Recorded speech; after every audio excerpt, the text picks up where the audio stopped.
Yeah, restart the meeting again. So I move that we start the meeting and reconvene. Thank you, Councillor Bishop. Second. Okay, so Councillor Bush, nothing like a bit of peace time. Can we move this meeting forward? Can we please remember the Constitution? If the chair asks you to stop speaking or is speaking, members don't, they're able to, talk back. So are you happy with that? I did have my hand up and you did nod at me, and then All I'm asking, like I say, I'm the chair. You did have your hand up. I went to Councillor Wilson because obviously, but the reality is you have to wait till I ask you to speak. I appreciate you're frustrated that I didn't come to you next. All I'm asking is, can we move forward and wait till you ask to be spoken? If I ask you to stop, stop. Yeah, you're happy with that? Thank you. Councillor, I'm going to come to Councillor Jones for your recommendation. As I understood it, the proposal was that this committee had some concerns with some of the positions that have been put together regarding the lead roles. And there was a proposal to review these decisions at the next session of our meeting and full council.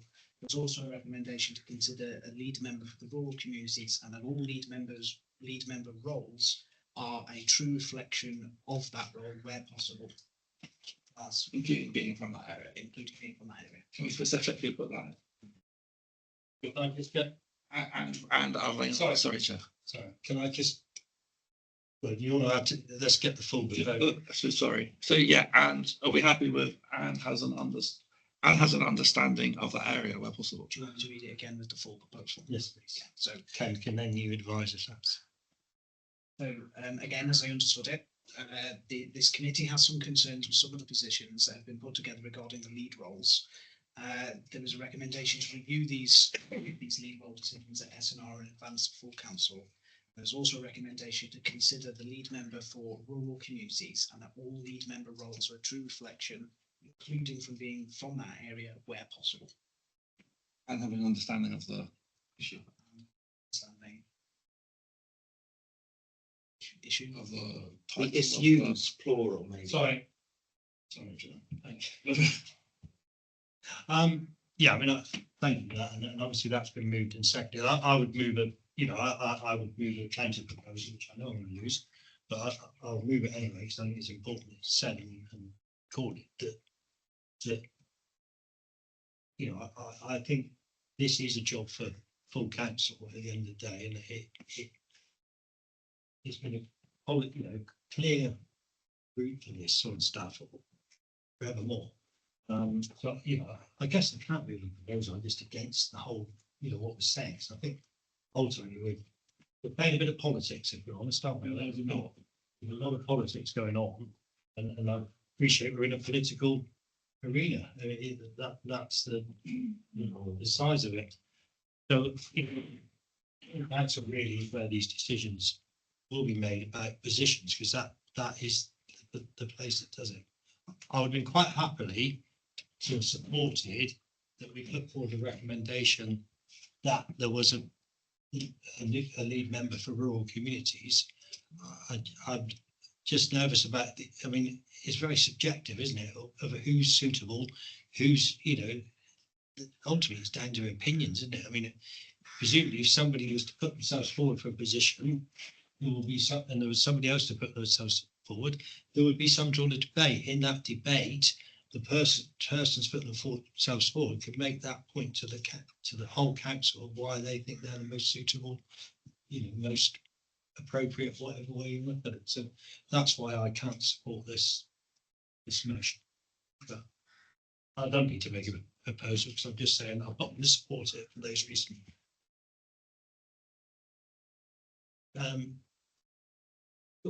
I've got two hands actually. Sorry, I've just seen Councillor Wilson's hand up, and then Councillor Clayton first, then Councillor Hughes.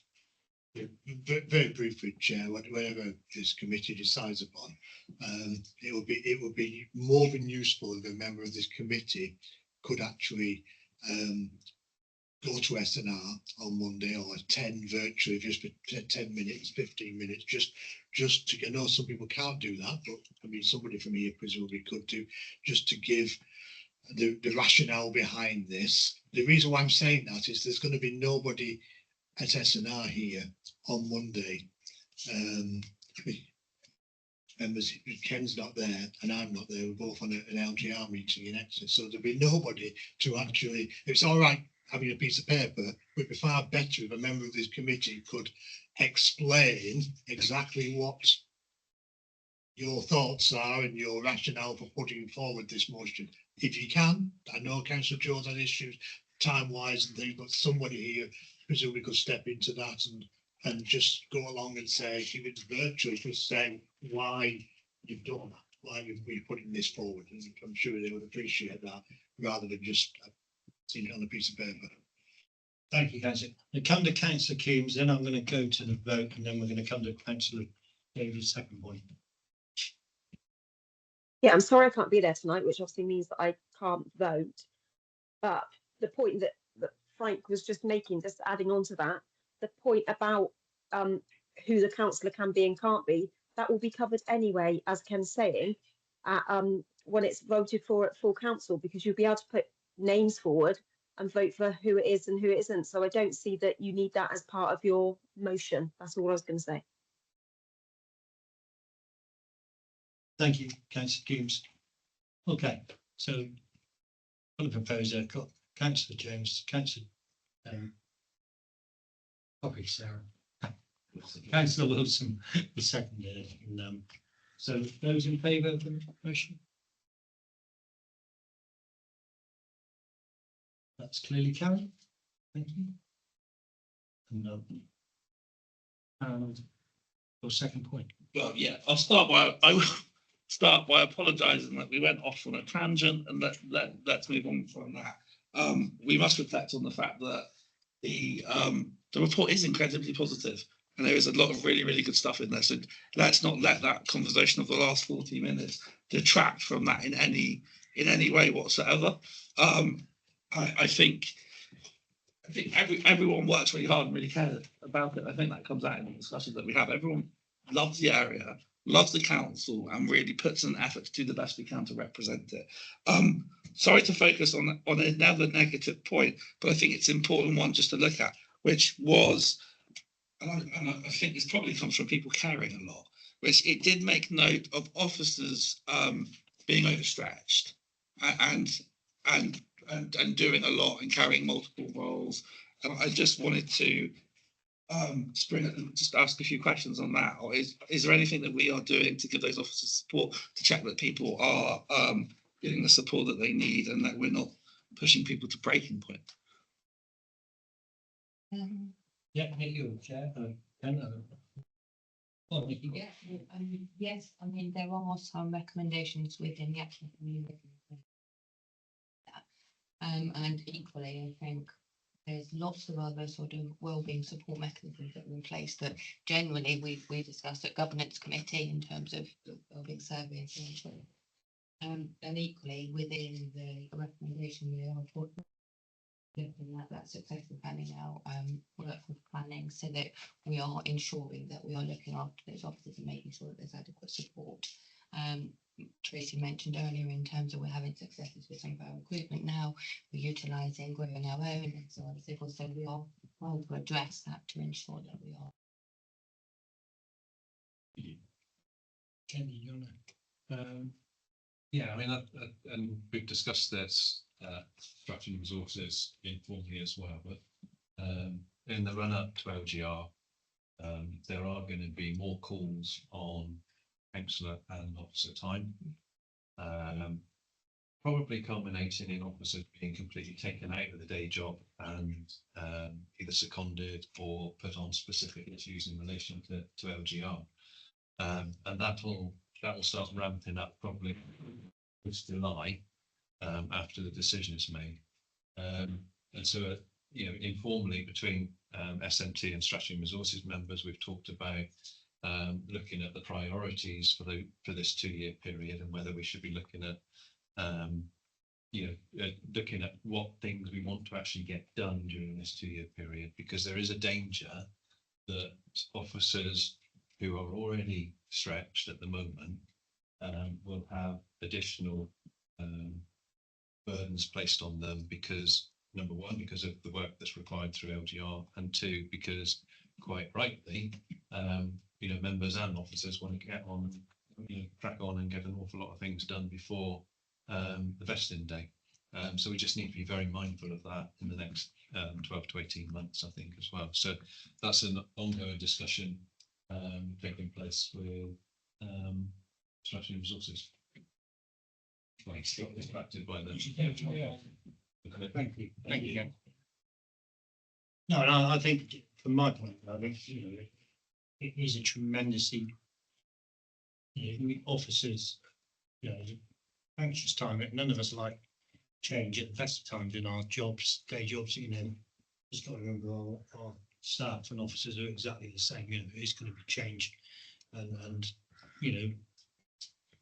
not everybody knows exactly what's happening. There's going to be a certain amount of anxiety, but I think the fact that Ken and John and the team, they really have managed it very well, which is reflected in this report, isn't it? I mean, I think we've all said it at different times from the day one, is that we all get into that political argument, but this is actually people's livelihoods and day jobs and things like you say, Councillor Jones, that people really care, because they don't just work for Northampton Council, they care about the whole area the same as we do as councillors. So I think we need to be sensitive to that. Okay, so any other further comments on Nikki's report? I thank you very much, Nikki, for all you've done in pulling that together. And others, well, we got further recommendations. Of course, we should have had a 2.3 rather than 2. Well, no, that's good.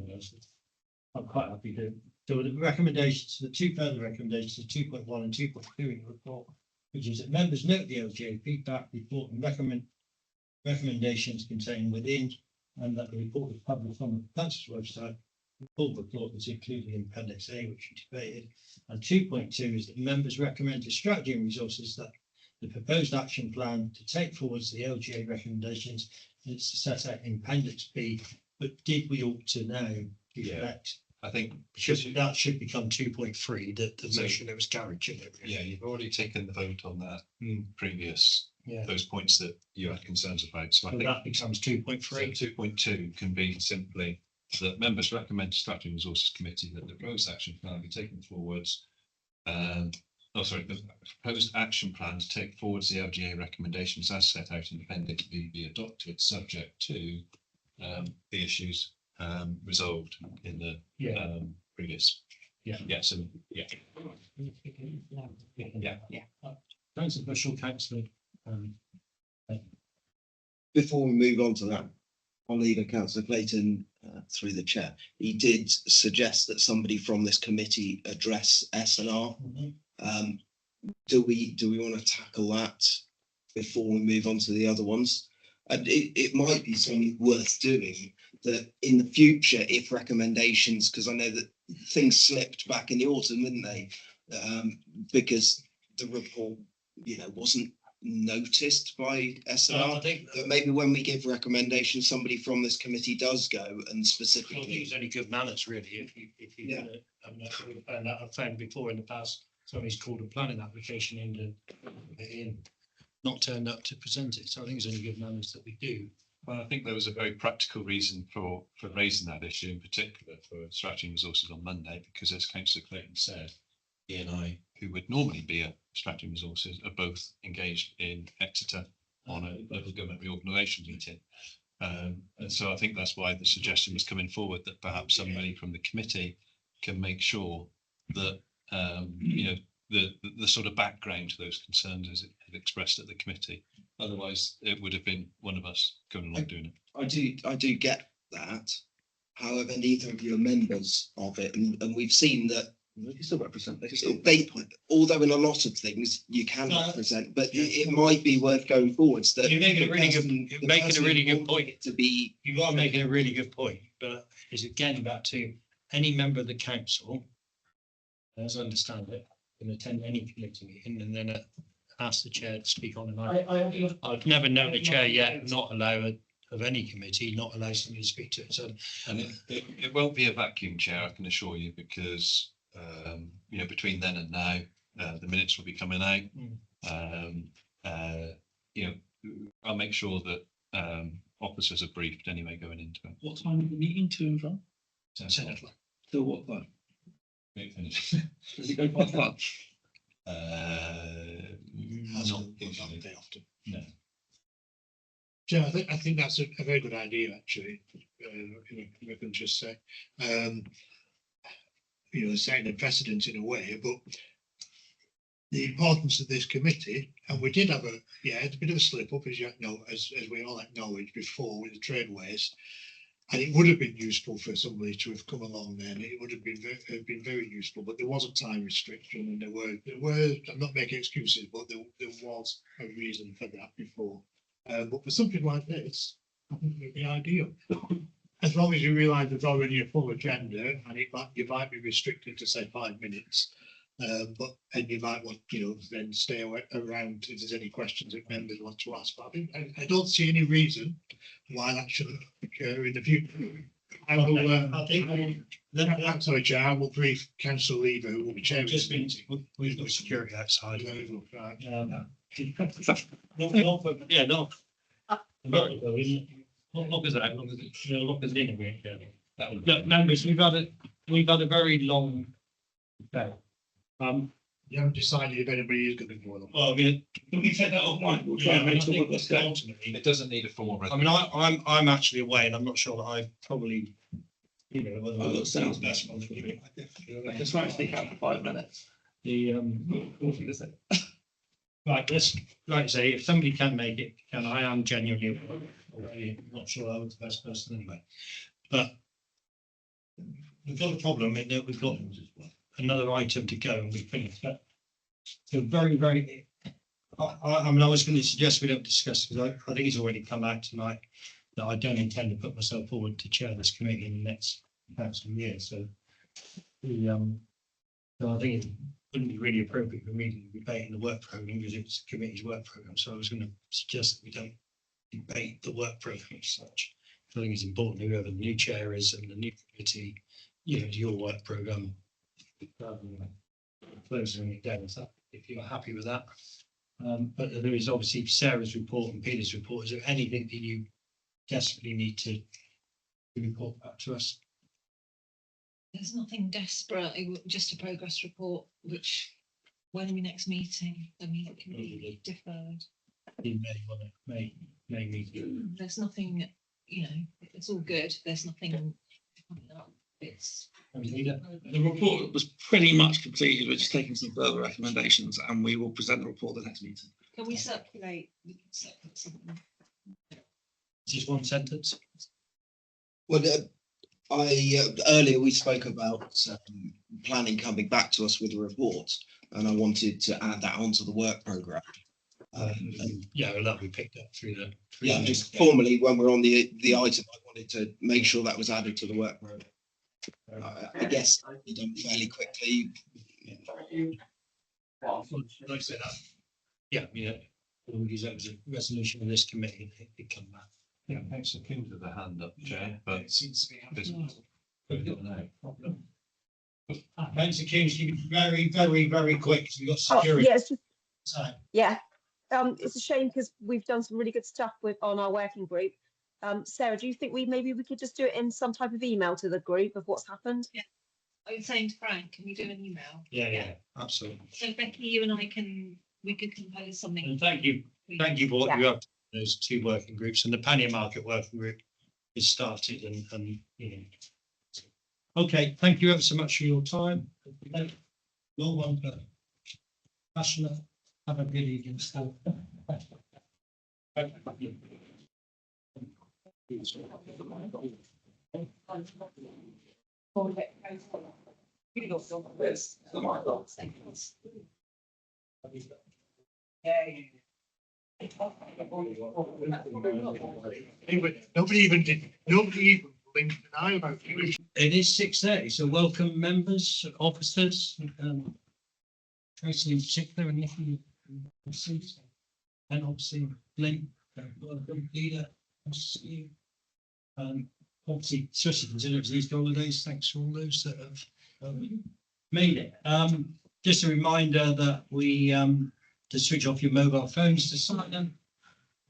You may well be members of the press and must welcome Councillor Bullard and Councillor Coombs, who unsuccessfully failed their trial for the England football team, but I think your foot is feeling better.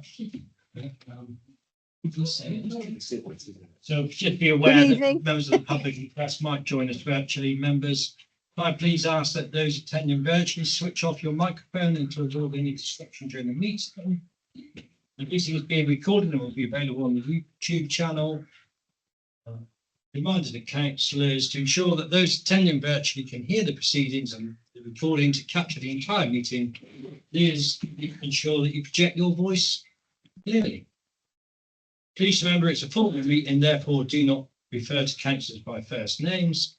Please ensure that questions are directed through the chair, really important one. Please be kind and courteous to each other at all times, showing respect when another member is addressing the committee. Please be mindful that individual conversations not only detract from the primary discussions, but will also be picked up by the recording. There is no fire alarm plan. Therefore, upon hearing the fire alarm, please leave the building via your nearest marked fire exit and assemble at the top of the car park. Please be aware that contents displayed on your iPad or laptop may be seen by others or members of the public attending the meeting. Therefore, please close down screens which are displaying confidential information. Oh. No, that's all right. That's fine. Don't need that. So we'll get straight onto the agenda. Apologies for absence, Glenn. Thank you. We've had apologies from councillors Rutty, Spear, Turton and Morton. Says Fullerton teams attending virtually, obviously. Thank you. Oh, lost my ring there. To approve its correct record, the minutes of the meeting held on the 12th of February 2026. You they are correct record. For those. Thank you. All happy? Any consent? Okay, I'll sign them then. Thank you. I'll do that then. Items brought forward, I have none. Declarations of interest. Madam Chair. To agree the agenda between part A and part B, obviously no part B, so we're straight into part A. Internal items, number 6, proposed to change committee start times to 26-27. So obviously I think we discussed this at the last meeting via email. So I think the recommendation is to go to, well, I'm happy to move a recommendation to go to 6 o'clock. That's going to make it so I can't attend. Which one you make it for? I'm generally late at 6:30, Oh, well, just on time. obviously we got, well, I've moved 6 o'clock. The I mean, we did have quite a long discussion about this last meeting. When we signed up to the meetings, Mr. Chair, we did so knowing that we were going to be able to attend. Yeah. This is, for me, tantamount to moving it to the middle of the day. And I don't think that if it stops a member from going, that we should make those strategic changes when, you know, we picked our committees knowing that we could attend. Obviously, just a bit of context as background to this, it was just to try and help another member out who has a parish council on this evening. So that was the context behind it. We will compromise. We'll make a compromise. The basic 15 then, please. Yeah. If I'm late, please give me a standing apology. I'm happy to withdraw my proposal. Any other I'm comment? happy to second Councillor Jones's compromise. Are we all happy with 6:15? Thank you very much. So that's Definitely going to be later. that's carried. So.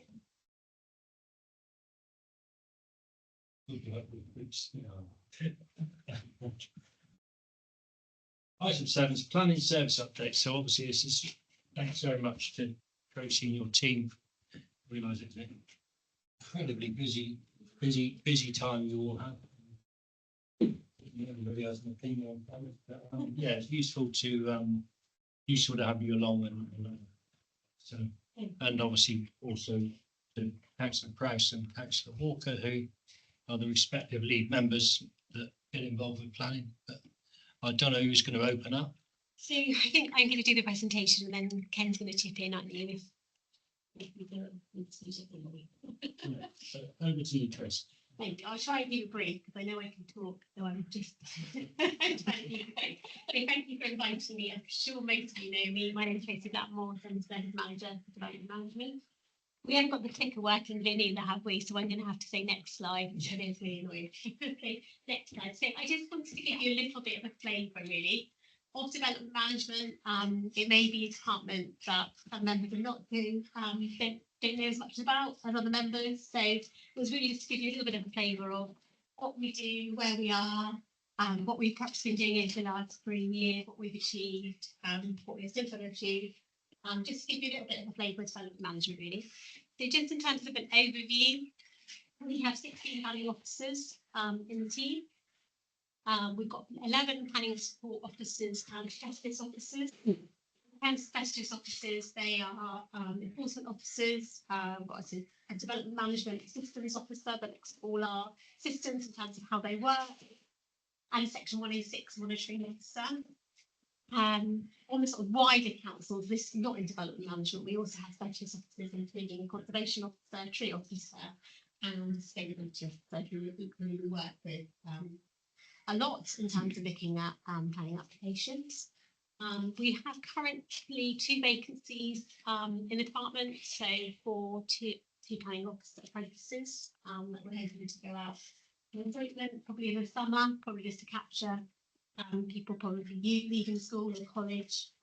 January seems a quite good time for them to activate like people who are interested in coming and working in planning. Yeah, so I think we have had some, I think vacancies, we have some sort of recruitment issues, not just us nationally in planning. I'm sure you've all heard about the recruitment issue, but we certainly are nearly working towards a sort of a full team, which is really good. Next slide. They just give you some stats really in terms of 25-26. So we registered 1,447 planning applications over that time period. In terms of major applications, but just to remind you, they are anything over 10 dwellings, site area of over 0.5 hectares or 1,000 square metres of commercial floor area. Just for those of you who may not be familiar what a major and minor application is. The majors obviously were determined within 98%, minors 98%, and others, which are the building applications, tree applications, local development certificates, 97%. We served 36 enforcement notices last year, and we had 23 appeals, which 23 were dismissed, 9 allowed, and 1 is split decision. Split decision basically means that one element of it was allowed and one element was dismissed. So essentially it was the windows in the conservation area where the back windows I think were allowed, the front windows not. I might have got it the wrong way around, but yeah, that's what a split decision. That's what a split decision essentially means. It's a compromise, yeah. Don't get effectively which week we're talking about. So next slide. If you've got any questions, then is it best to do it during the presentation or afterwards? Shall I just do my bit? Get through the Yeah, that's presentation. fine. Okay. Fine. Well, you won't. Past page 2. So we're just looking at kind of contribution to the corporate plan in terms of housing. So over the last 3 years, we granted planning permission for 5,652 dwellings. We granted planning permission for 77 affordable dwellings or social rent under CLT sites. And we granted planning permission for 832 affordable housing, affordable homes. Next slide. Just to give you, again, in terms of kind of how we contribute to the corporate plan in terms of the climate and environment priority. We granted planning permission for renewable energy schemes, so including White Cross, which I'm sure you've all heard of, probably in the media mainly. Solar farms, a recent one in Braunton. We, in terms of that climate environment priority, are actively seeking, particularly in our major applications, transport and walking links. So we are looking at sort of non-car modes, in terms of walking distances and, as I say, pedestrian and non-car modes. We also, there is legislation set where we now have to seek investing decade and achieve and measures granted, and that can be on-site or off-site rewards of credits. So that is something we regularly do now on their schemes. Next slide. In terms of our corporate plan of pride and place and prosperity, we are acting to bring forward stalled sites. I've just given you a couple of examples there of this Ilfracombe Southern Extension, Westercott and Larkbere, which are some of our major strategic extensions.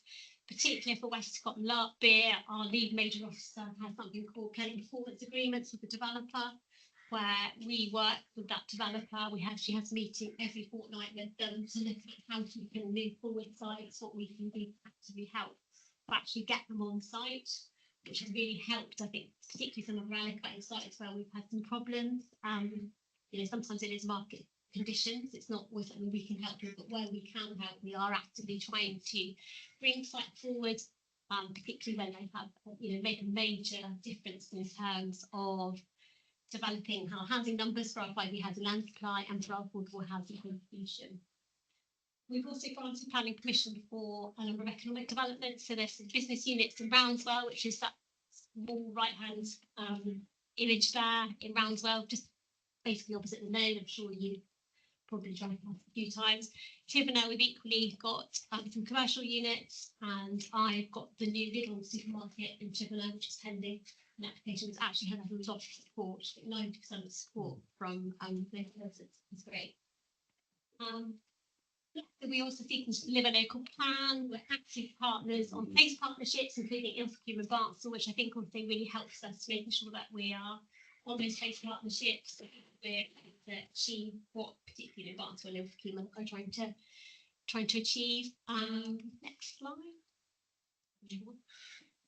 So in terms of corporate plan for people matter, we realised that there was a recruitment issue. We realised that we should be growing our own offices, so we do what we're trying to do is get them in workplace at T-levels, apprenticeships, and then grow them up, and hopefully we'll put them through university so they haven't got that huge debt. We're actually paying for them, and they're actually getting that on the job work experience, which I think is amazing. And equally, we are, you know, I think things have really changed over the last couple of years, where we are much more customer focused in planning. We're much more open door. We want people to come in and sit around the table with us. You know, I think there used to be a day when perhaps, you know, we want a pre-app, but actually we'd be more than happy to meet with anyone in terms of just, you know, enabling that growth in the right places. I think certainly there has been a sea change in how customer orientated we now are. Next, is there another slide? Yes. So just sort of recently, really, I just wanted to touch on that we are providing a free pre-application service. This one, it's Town Centre Properties in Barnstable and Ilfracombe, to encourage them. Sounds modern. Bit harsh. Sorry, Chair. Sorry, Chair. It's okay. I don't think it does, but certainly that's not to say that it can't be involved. I think it's because it came through the Barnstable and Ilfracombe Place Partnership. It was first put up at the Barnstable Place Partnership where I actually suggested it, and it was when it came back, it was suggested that it could be added, but we can look at that one as well. South Modern, in the local plan, has the same standing as Ilfracombe and Barnstable. There's absolutely no reason why we couldn't include South Modern. Absolutely not. And actually, I mean, I will keep going, but if there's something else that you also feel would be really helpful, then we can definitely discuss that as well. So we are, you know, making it easier for business and developers, you know, particularly the high street, you know, to try and explore the potential of property and there's first floor properties as well. So that's working really well, and there has been a lot of interest, and there's pre-applications have been submitted. That's really great. And my next slide, which is my final slide, is we also do provide planning advice, free planning advice for farmers. So instead of grants, people solar panels on farm buildings, reconcreting of yards, as an example, slurry silage pits, where there was an initiative, a grant, which I'm sure some of you know, who's much more involved in farming than I am. Having the roof over, we were giving a free pre-app because we knew that their grants needed a letter from us to say you don't need planning permission, so we were more than happy to do that in a free service to enable them to get that grant. We've also prepared a farming guide, which is on our website. It really helps assist farmers, and we've had some really, really positive feedback from the NFU and from local farmers in terms of planning can be a bit of a minefield. We absolutely recognise that. So to really give them some really user-friendly guidance on what's community development, what they can do for farm diversification. So we understand it's a really challenging sector. I've also given quite a few presentations to the NFU where they've got farmers around when they're really struggling in terms of making farming work, and look at what they need planning permission. Some things that they don't need planning permission for farm diversification schemes, to giving farmers some ideas about how they can provide supplementary incomes without even needing planning permission. That's been really successful. I think that's my last slide. So hopefully that sort of gives you a bit of a snapshot in terms of kind of what we've been doing. I don't know if Ken, if I've missed anything that you want to add. No, just in terms of that customer focus, members will recall an email that I sent out a couple of weeks ago, which was an email from Asta Homes, who were complimenting the planning service on getting the Stoke Moulton CLT applications over the line. And that, to me, sort of exemplifies what the service is about in terms of customer focus, and going the extra mile to produce really good development wanted by the community. And the praise from that email was glowing, really. And just touching on that last slide with the farming community, another really good example of customer focus, because I remember there was an event up at Catstown which was organised by North Devon Plus, Graham at North Devon Plus, where he brought the NFU, some of the farmers together with the planning team. And at the start of that, it was sort of very much sort of the planners were on this side, the farmers were on this side, the NFU were on that side. And that started a process of conversations with the farming community, which culminated in visits out to local farms by the planners, and also culminated in Jenny in planning being instrumental with Graham at North Devon Plus in holding an event, getting the EA Natural England down, and running through some of the problems that farmers experience in some of their applications, just to try and remove the blockages. And that was initiated by us. And speaking with those same farmers, they now have a much better relationship with the planners. They feel that they can approach the planners. This was another element of it, providing that free pre-application advice to smooth through their applications. There are particular difficulties with agricultural applications, as Tracy highlighted. So I'm really pleased that the team is entirely customer focused. It's a brilliant team as far as that's concerned. Yeah. Thank you. Thank you. Thank you very much. Yeah. Thank you, Tracy. Thank you, Ken. Well, just if Peter doesn't mind, I just wanted to say, I haven't been around too long. I've seen lots of different regimes, but since Tracy came back, she has transformed that unit. And the problems that were there 3 or 4 years ago aren't there anymore. The backlog in registrations. And I want to underline too what Tracy said about homegrown. I mean, Matt and Jenny and Matt, as Jenny doing the major application, Matt Brad, I mentioned so this tool, and growing people that understand the community to be planners in their own community. A lot of people frown at it, but I think it's what's turned the service around.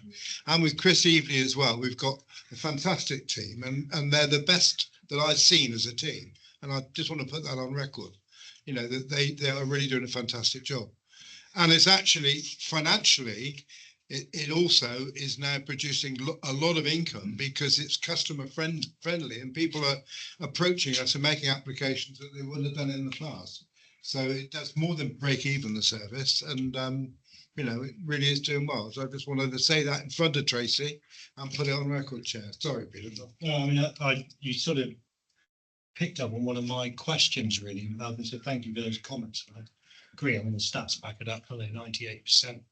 97%. I can remember when it was an awful lot less than that. So I guess I wrote down one of the questions, Tracy, about LGR and that need for that local knowledge, and hoping that we keep those regional planning areas, if you like, because I think it is important that making decisions. It's much easier when you know, Baker area is no different when it's in our wards, isn't it? We know it inside out and where the impacts are going to be.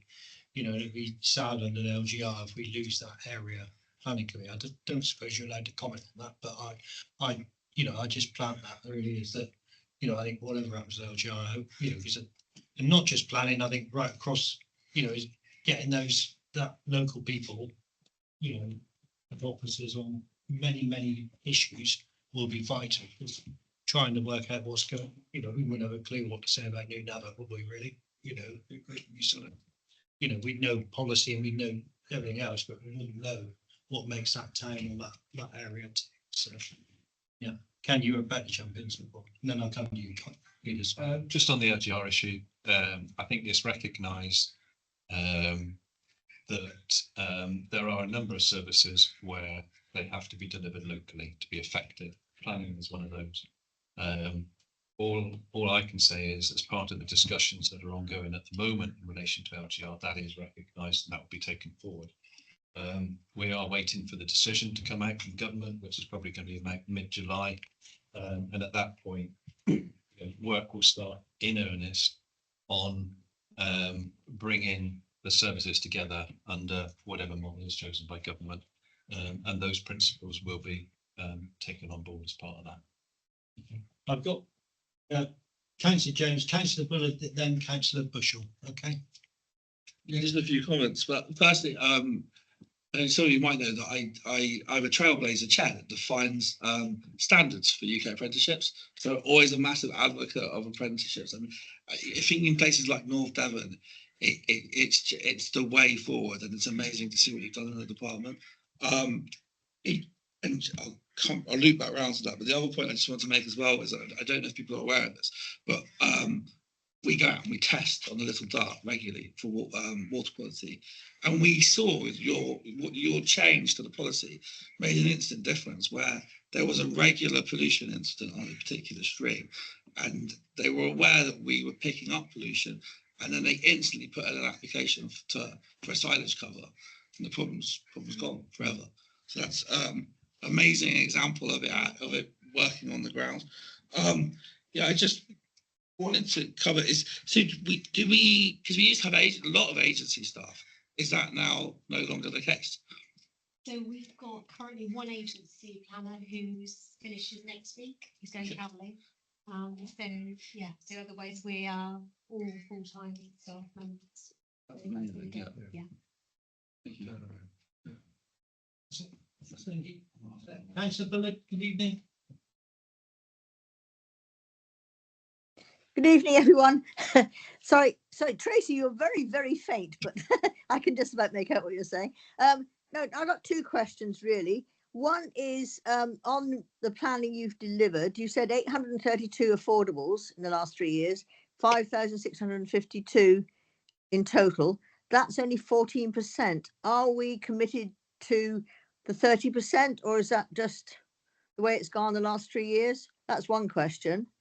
And the other question is, as you're aware, Tracy, and Chris is aware of it as well, I have got concerns addressed to me about the pre-app process, because a lot of the farmers that I get involved with my little tiny applications, but they're important to them, is they would like to meet the planning officer when they ask for a pre-app on the site face to face, so they can explain their particular circumstances. They've had a number of cases recently where the planning officer has been taken photographs and hasn't actually spoken to anybody and got basically the wrong end of the stick.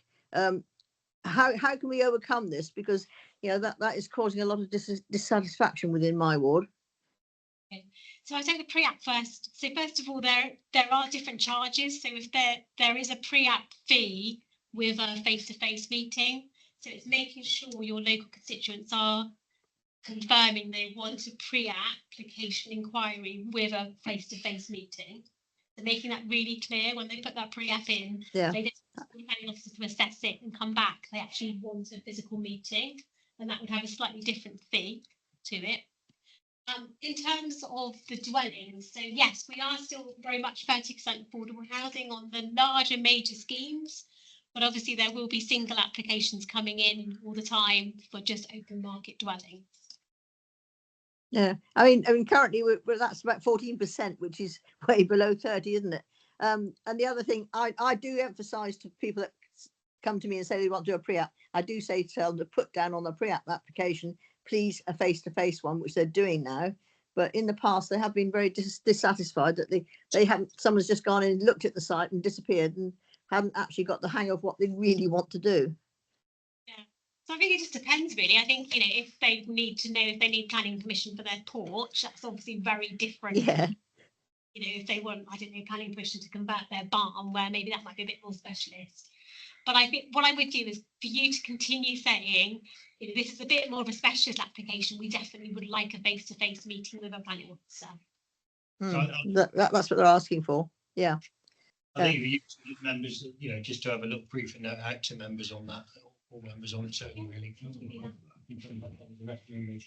Not lost in the middle of a great big weekly. I'm sure we'll do need the weekly. Thank you. Just interested, just picking up on this, I think the affordable numbers, is it 10 houses now before the triggers for affordable? So I'd be interested to know on the breakdown of those 5,000. Yeah, which one maybe? I mean, I guess it's a massive figure, but I suspect an awful lot of them are one house in a garden. Yeah, and all of fallback position. Yeah, so it'd be interesting to know. Viability is still the big problem, isn't it? I mean, we've got Westacott, which is the biggest development in the whole of the local plan area, both across that and Dorridge. True viability has ended up with just 14%. So that has a big impact on its own. And ironically, those that are challenging the 5-year land supply outside of the allocated sites are delivering the 30%. So it's sort of a reversal of logic, really, isn't it? Yeah. But yeah. Just what I would add to that is we are, you know, it is a challenging market. We all know that. So when viability is coming in, currently since I've been back, our last contribution to be lost is affordable housing. So we would look at other things that we can lose, and affordable housing was lost. And you said, you know, Yelland, I think was an example, wasn't it, where that contamination was so high that they just weren't able to provide any kind of gains.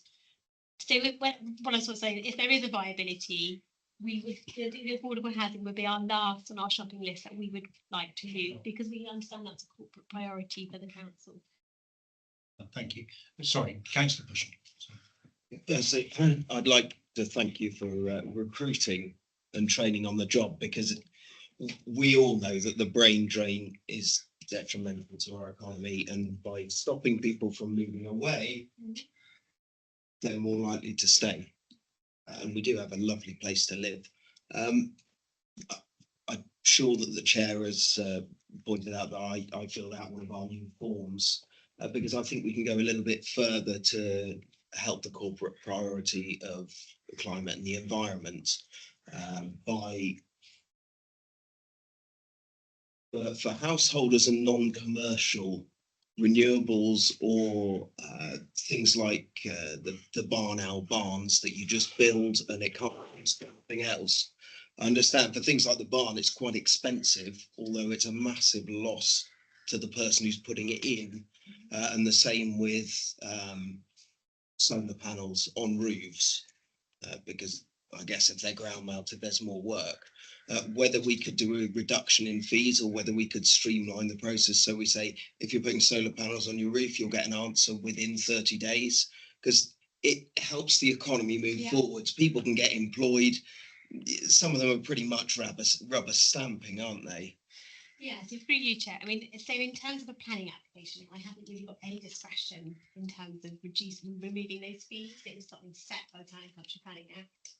We do reductions in certain instances, and that's just So Let Tracy finish your answer. someone registered disabled, then the Planning Country Planning Management Procedure does allow for that. But what we have got discretion over is our pre-app. So if someone wants to come in for solar panels on the roof and they just want to know if they need planning permission, and likely they wouldn't need, then we can absolutely look at, you know, reducing that fee or removing that fee completely, just to encourage them to then put the solar panels on their roof. I think at the moment it's charged for £80, so that's something certainly we could have a look into doing. That would then also encourage more people to use those renewable energies for their domestic household. So for that sort of thing, is it possible to shorten the time span if a planning application is needed for putting solar panels on the So roof? again, we've got publicity where there isn't really a huge amount of leeway, so we've got site notices, no public notices.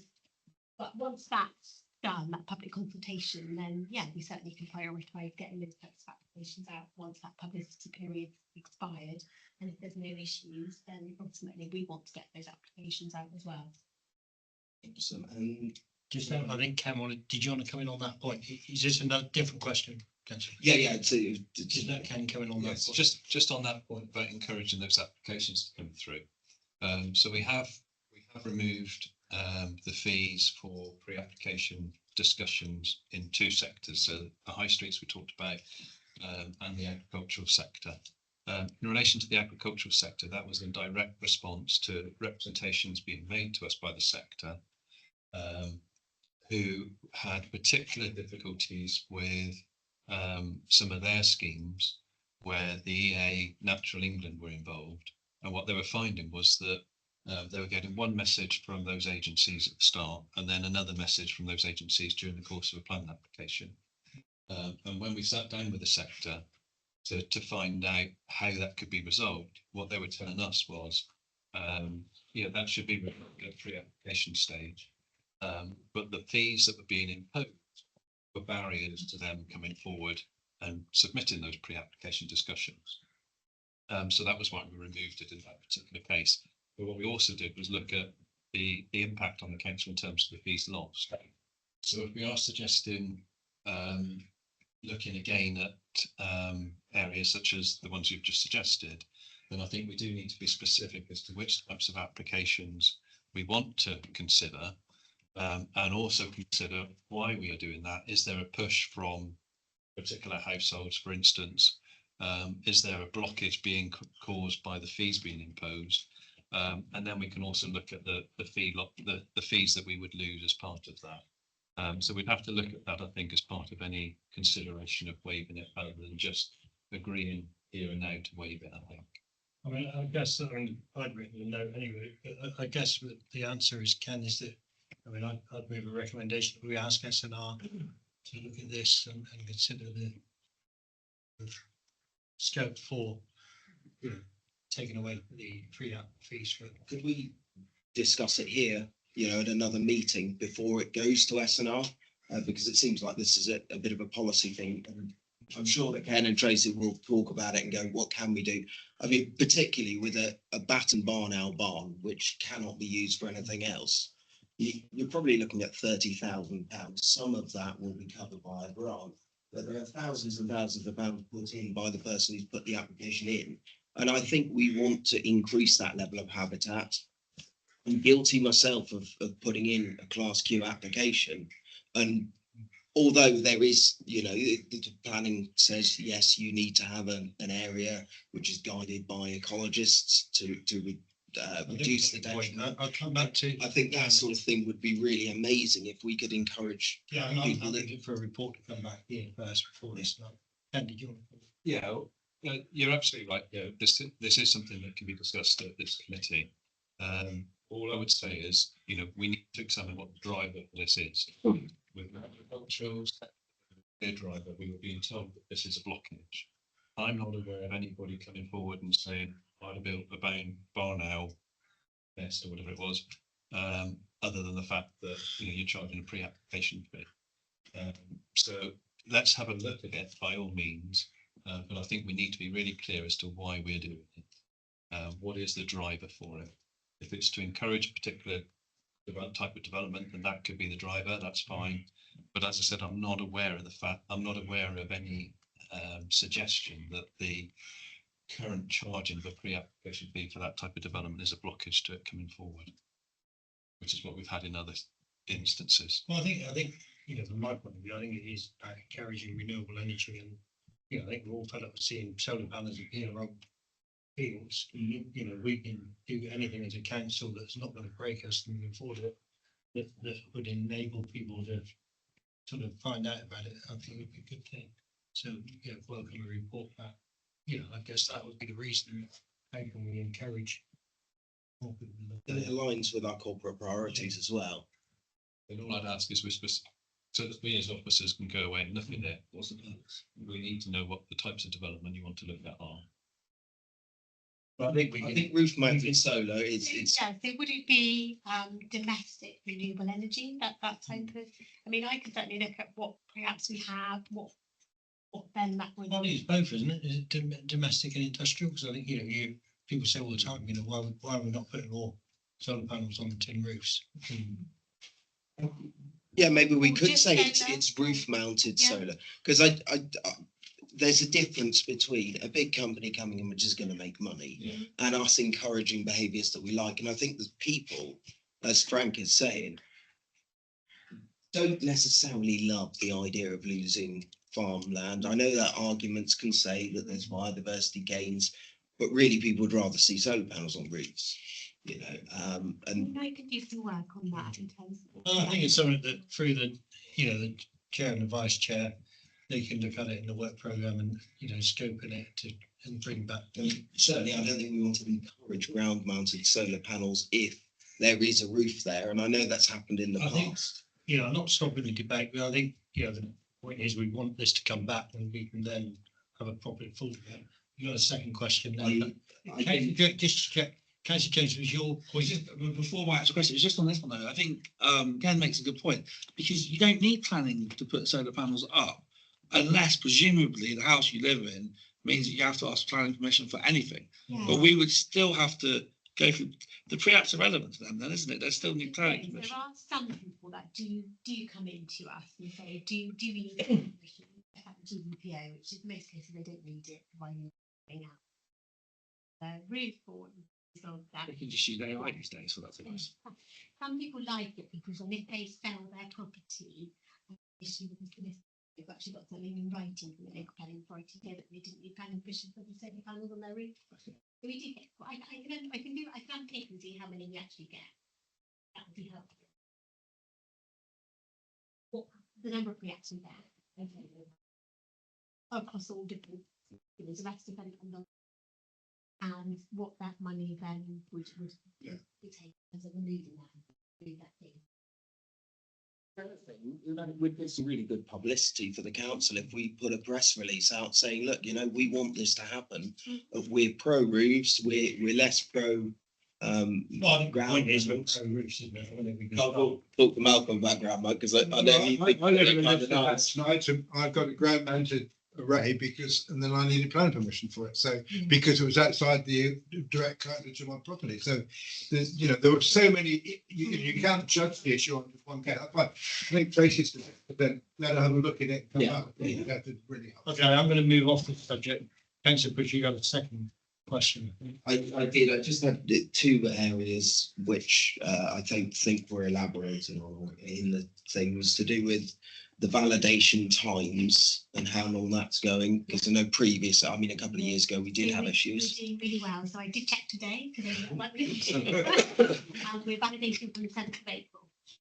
So Don't even know what date it is now, but that's really close. That's right. It's Easter. The other one was to do with, we've got a 98%, let us say, across the board. And I do think things are improving. I'm getting less comments, and I'm sure you know about the ones that have really, you know, caused a stink because they'll have come up. We didn't please everyone.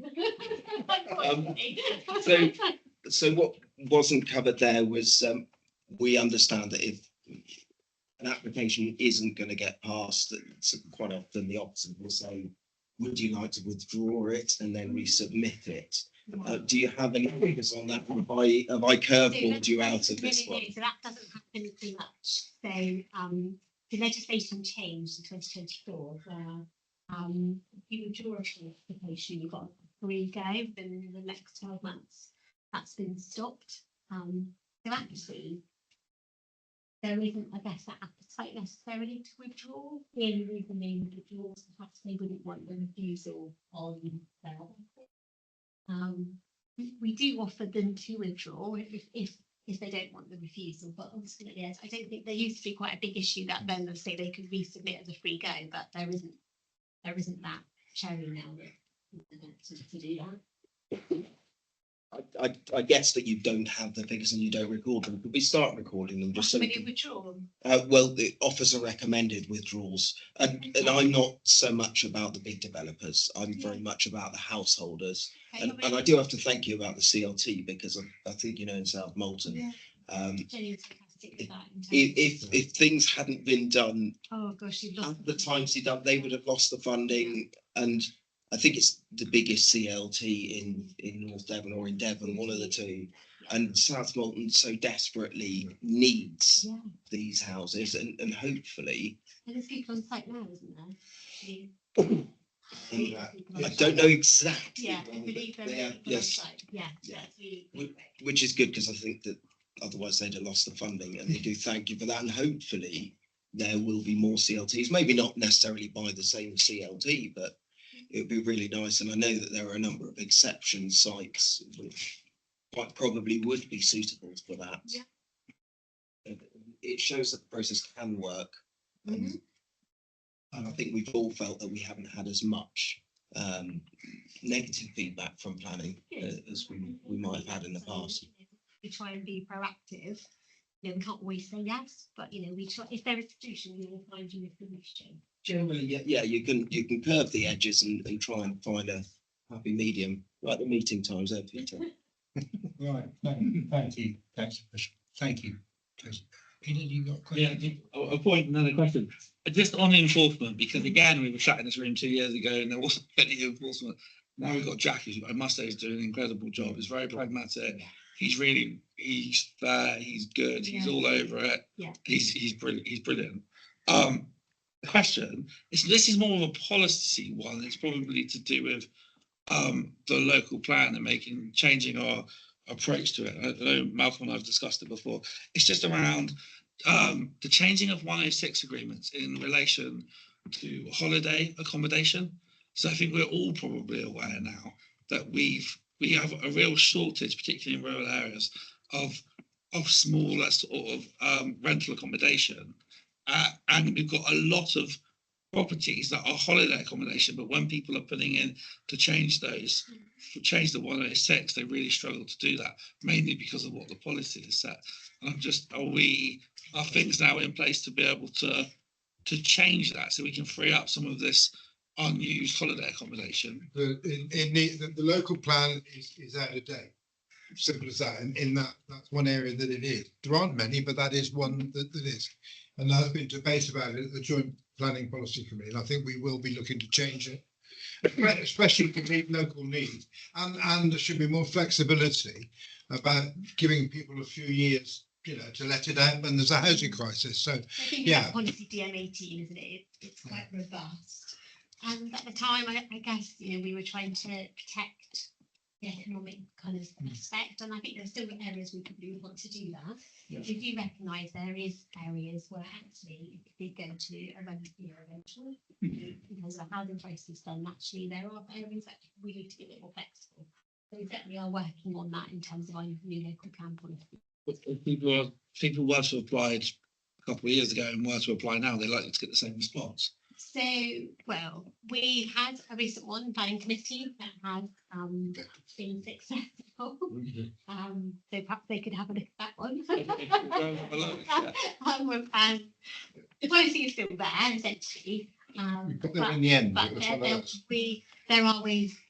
there are supporting information that can be submitted to show evidence that there actually isn't need that holiday accommodation in that location. Thank you. All right.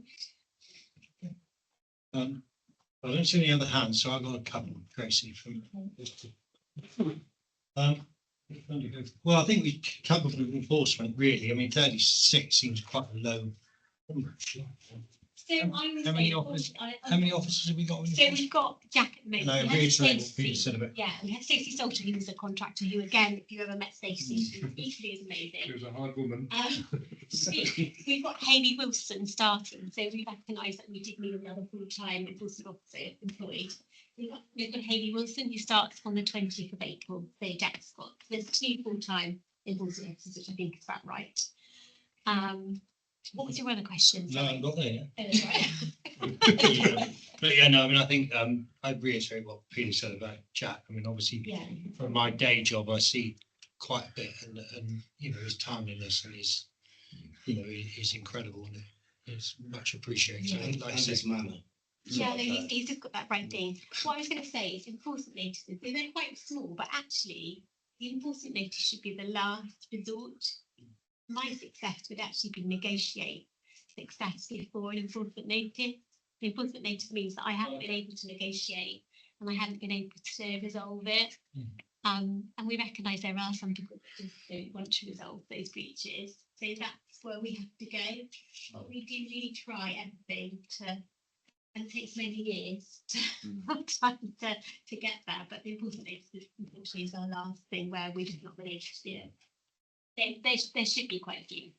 Chief Executive is getting very twitchy next to me, so I don't know whether I say someone needs to say something. It was the comment that 36 didn't seem very high. Just to put it in context, I think it's only Cornwall that have issued higher in the southwest. So. Yeah, it's good. Really good. My second question, there's two groups of people that I feel very sorry for on a Wednesday afternoon normally, and that's planning officers and members of the planning committee. Because obviously you've got an impossible job. Your job is to enable development and meet government targets and et cetera. You know, you are looking for two apprentices, and normally by about 4 o'clock on a Wednesday afternoon, there's 3,454 planning experts all got comments and so and how useless planners are and how useless councillors are and how they don't care about what opinions. And I think you get why the public feel like it, because they're asked to give an opinion, they give an opinion, and we 9 times out of 10 have to go against that opinion. Because so how do we as a council try and communicate with the public on just that basic planning principle that, you know, it's not a numbers game, that there was 3,000 people that wrote in against it and only one person was for it and it got approved. You know, I just think we could do better with, and this is probably not your planning department, I'm sort of one for the comms really, but how we can, and also challenge some of those more ridiculous comments, to be honest, that brown, you know, the classic brown envelopes and the, you know, because it does get people down, and it's not fair and it's not right, because, you know, you make professional, you know, planning officers give a professional opinion, and you know, I'm gonna put my hands up, you know, West London in the classic example again, you know, it's emotive, it's difficult for us as ward members because we're there on the face of it, facing it all. So I just wonder if there's a way that we can keep, you know, there's a famous politician that keeps repeating the same line. And I think sometimes as a council, we could repeat the same line. You know, we have to meet government targets. We have to do it in line with policy. It's not a numbers game. You know, you know, we all live here too. But, you know, I just think it would help officers and it would help councillors, I think, sometimes, because I think it's sad when you read the comments. Really. Yeah. If I can answer that, Chair, I wholeheartedly agree with that sentiment. It frustrates me no end when I look at social media and see comments like, say, like throwing envelopes and you know, they're in it for what they can get, all that sort of stuff. I think, being blunt, I think in the past we've been a little bit timid when it comes to responding to some of those comments, because what tends to happen is you get a whole load more comments from that. So we are having an active conversation at the moment with the comms team about how we might proactively go back to those people and challenge them, but perhaps in a, you know, humorous way, or in a way that doesn't, you know, belittle them or anything like that. So we are having that conversation at the moment about how we can push back on that a little bit to more accurately reflect what goes on. No, I'd say 2 other things, Chair. That one of them is, and we had a bit of a false start because of the government changes in legislation on local plans, but we really did have a good communication package going on the local plan, and getting people involved in the local plan, not at planning application stage, is the key. So we need to have a strategic debate across our communities over the next 18 months to make sure that what we hand over to the new unitary is what the people in North Devon understand and buy into. And it is going to be a bigger number than they would like, but we've got to somehow try to tackle that. And that's, you know, and a lot of members in the past have said, oh, it's not my local plan, I wasn't involved in it. Well, we've only got 2 years left of this authority, and we got to make sure we're all involved in that and selling, even if we disagree with little bits of it, selling the overall thrust of that, because North Devon's growth, looking at how the unitary may well turn out now, Barnstable could well be the biggest settlement in it. And so we've got to have it as a proper economic driver for the whole of the new unitary. And we've got to sell that as an opportunity rather than just a problem. Yeah, and I agree. And just going back on my point, Ken, you know, that does harm me a bit what you're saying. Because I think when I do the same on my own personal social media, so somebody will say something completely ridiculous. I'm not actually replying to them. I'm replying to everybody else that comes on and reads it. And you know, most people out there are quite reasonable. I mean, you know, the 50 or 60 comments you get, but I just think it helps really to put the record straight when somebody else that is more reasonable comes on, reads through the comments and actually know, and that makes sense. Do you know what I mean? The audience only loves you, Frank, don't they? No, absolutely not. But yeah, anyway, Well, that's nature of it, gone the other way.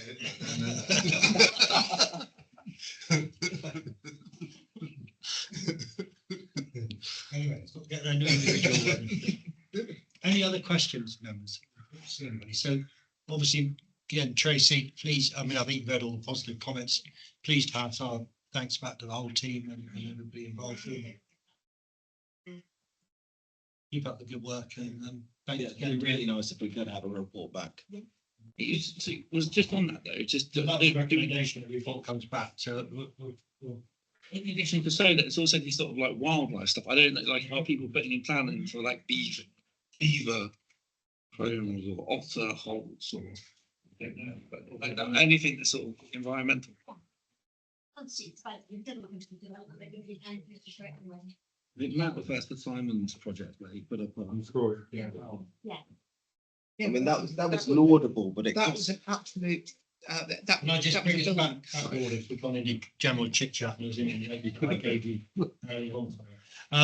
Yeah, so I think the recommendation is that a report comes back to a future meeting of the policy and scrutiny committee.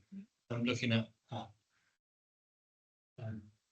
we can support roofs. I don't know. We'll be looking at whether it's possible to waive the pre-application fees for roof-mounted solar.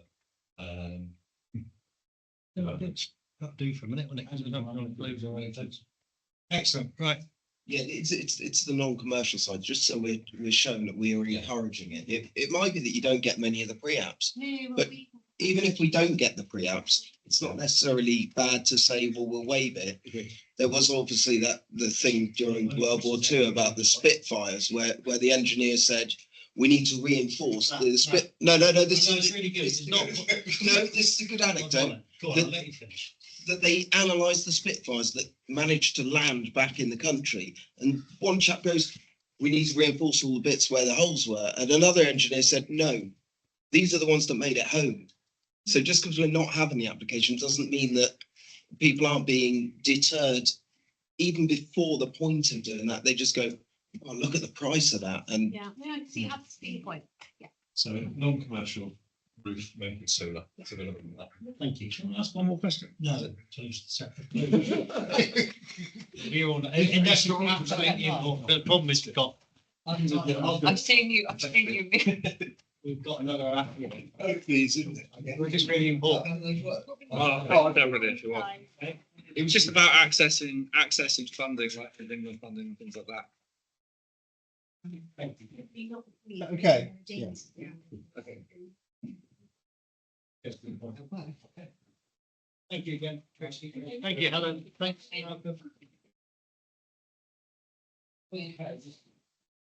Item 8 is our Peers Challenge Report and Action Plan. So thank you. Well, I guess you know Just for completeness. I'm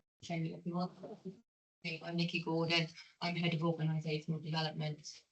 And yes, I've been looking at peer review and action plan, pulling together the recommendations from the report. as you've all previously seen the report, I'm not planning on going into the point in great detail today. And when I thought I would read the pro and just share a couple of the key points that I thought from that report. As you're aware, the peer review took place 21st to 24th of October. Many of you may well have been involved in that process. The report, as you have seen, and was a positive report, and it describes NDC, it describes us as a well-led, community-focused authority with a strong sense of place and a clear commitment to improving outcomes for our residents. The report also says that overall NDC is a proactive council with place-based roots, strong foundations of leadership, governance and community engagement, alongside a committed and engaged workforce. And I think what came out very clearly from the report and from the feedback that the peer team gave us was how amazing and strong family feel culture was within our council. And they couldn't have sort of explained that more clearly. And I think that that had been evidenced through all of the people that they met and interviewed and just didn't feel, which was fabulous. As well as the positives that have been captured, the peer review process is to act as a critical friend. But obviously, we recognise the value of external independent change brings. So it's helpful that they're able to provide us with recommendations and areas where we could potentially improve. The recommendations are captured in the action plan, together with the responses to those actions that have been captured to date. I probably should just mention that many of the actions captured within the action plan are actually proposing actions that have been put forward by officers. Although at the leader's request, the report was previously sent out to all members to see if they wanted to partake and offer any sort of thoughts or suggestions to actually capture in their action plan. Unfortunately, I didn't receive anything back in relation to that, apart from what we'd already been captured at the Informal Strategy and Resources Committee. So the peer review team are due to come back to us in October. That's the plan. And they will be assessing our action plan and our progress against the action plan. Again, members, you've seen the action plan, so I don't intend to go through it, but I'm happy, or we're happy, to add any questions or comments from yourself. I don't know, Ken, if you wish to add anything at that point. Yeah, there's just a couple of issues, Chair, if I may highlight them. The first point I want to make is that working in local government, you do get to hear about councils that are going through peer reviews. And it's not unheard of for some of those councils to curate their peer review in a way that perhaps undermines it, by perhaps handpicking the staff that the peer team speak to, by handpicking the partners and other councils that the peer team might speak to. We deliberately, and we did this with the last peer review that took place back in 2020, I think it was, or 2019, I can't remember now. We deliberately didn't do that. We said to the peer team when they were coming in that they could speak to whoever they wanted to speak to, either within the council or outside of the council. Even now, I don't have a clue which other councils they have spoken to and which other partner organisations they've spoken to. We said to the staff that they could say exactly what they wanted to the peer team, without any fear or without any favour. And we also said to staff that even if they weren't chosen to speak to the peer team would be around the offices for 4 days and they could just approach them as and when they wanted to. And some people did. So it's a completely open process. And as a consequence, I think it's a much stronger report for that reason. There was also once local government reorganisation was announced, there were quite a few councils that decided not to go ahead with their peer reviews at that particular time because they felt that they were, already engaged on local government reorganisation and couldn't be diverted towards a peer review. Again, we took completely the opposite view. We took the view that positive peer response or positive report from the peer team would help us going into local government reorganisation with SAP set the culture for the organisation going into that new authority. And that's exactly what has happened through this report. And there were just a couple of things I wanted to highlight. Just using their headings as an example, local priorities. It's really important that the council knows what it's doing and it's got clear vision and knows how to implement that vision. And the team that came down found that our priorities were clear, that they were shared with our partners, and that the council was very much aligned behind those priorities. They mentioned specifically the work that's been ongoing around housing, and I think that's worth highlighting. The investment that we put into temporary accommodation, the investment that we put in terms of money and officer time in relation to the CLTs that we've talked about already. The African Healthy Homes project and what's going on there is absolutely fantastic. The Seven Brethren project they talk about as well, 180 homes there and 30% affordable housing that's being delivered. So a really good example of a council getting involved in housing directly and really influencing it. It also talks in there about the staff survey, not the staff survey, the resident survey, and reports that 80% were either satisfied or very satisfied with the council, and that compares with 56% nationally. So really good results. There's under the heading organisational and place leadership, the peer team found that we were confident, we've got effective leadership, underpinned by a very strong sense of pride in place, and that's what comes through as part of the report time and again. It also says that we are widely recognised by our partners and businesses and neighbouring authorities for our leadership and our commitment to partnerships and joint working. It says that we are well led, both politically and managerially, and they comment positively on the relationship between the leader and myself. And I'm not saying that because we're in the room. I'm saying that because in some councils where there's a bad relationship between a leader and a chief exec or senior officers, it can be really, really toxic within that council, and it can bring the council down. We don't have that here, which is a really positive thing. I like some of the comments that they make. They say that what they heard from partners, and this is a quote, is that the council gets things done, and we do. We are a small district council, a rural council, and the projects that we've had underway have been second to none. It talks about governance and culture, says that we've got very effective governance arrangements, but that we're open to improving. And it says that that is a positive, presumably because they see other councils that think that they're brilliant and not to improve.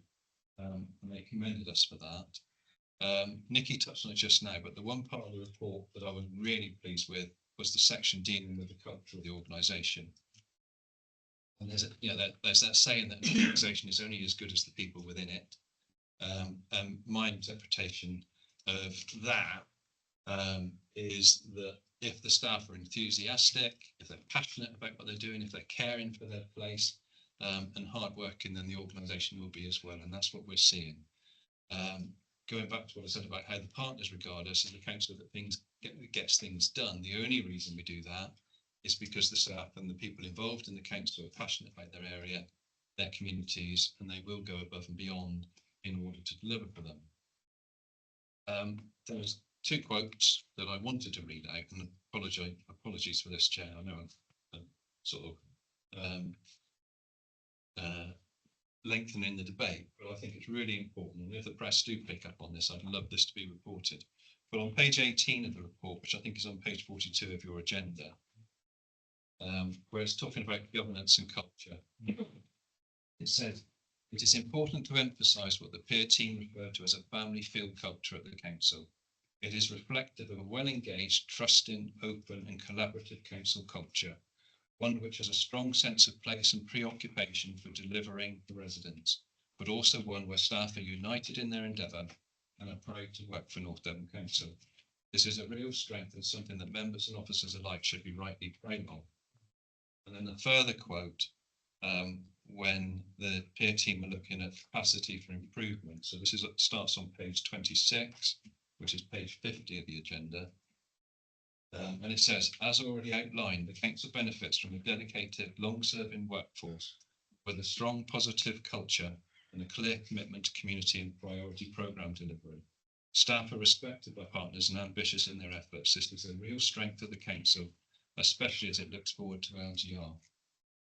And this is something that we have been talking about with staff, and one of the reasons why we hoped that a positive peer report would set us up for LGR, because our staff would transfer automatically into that new organisation.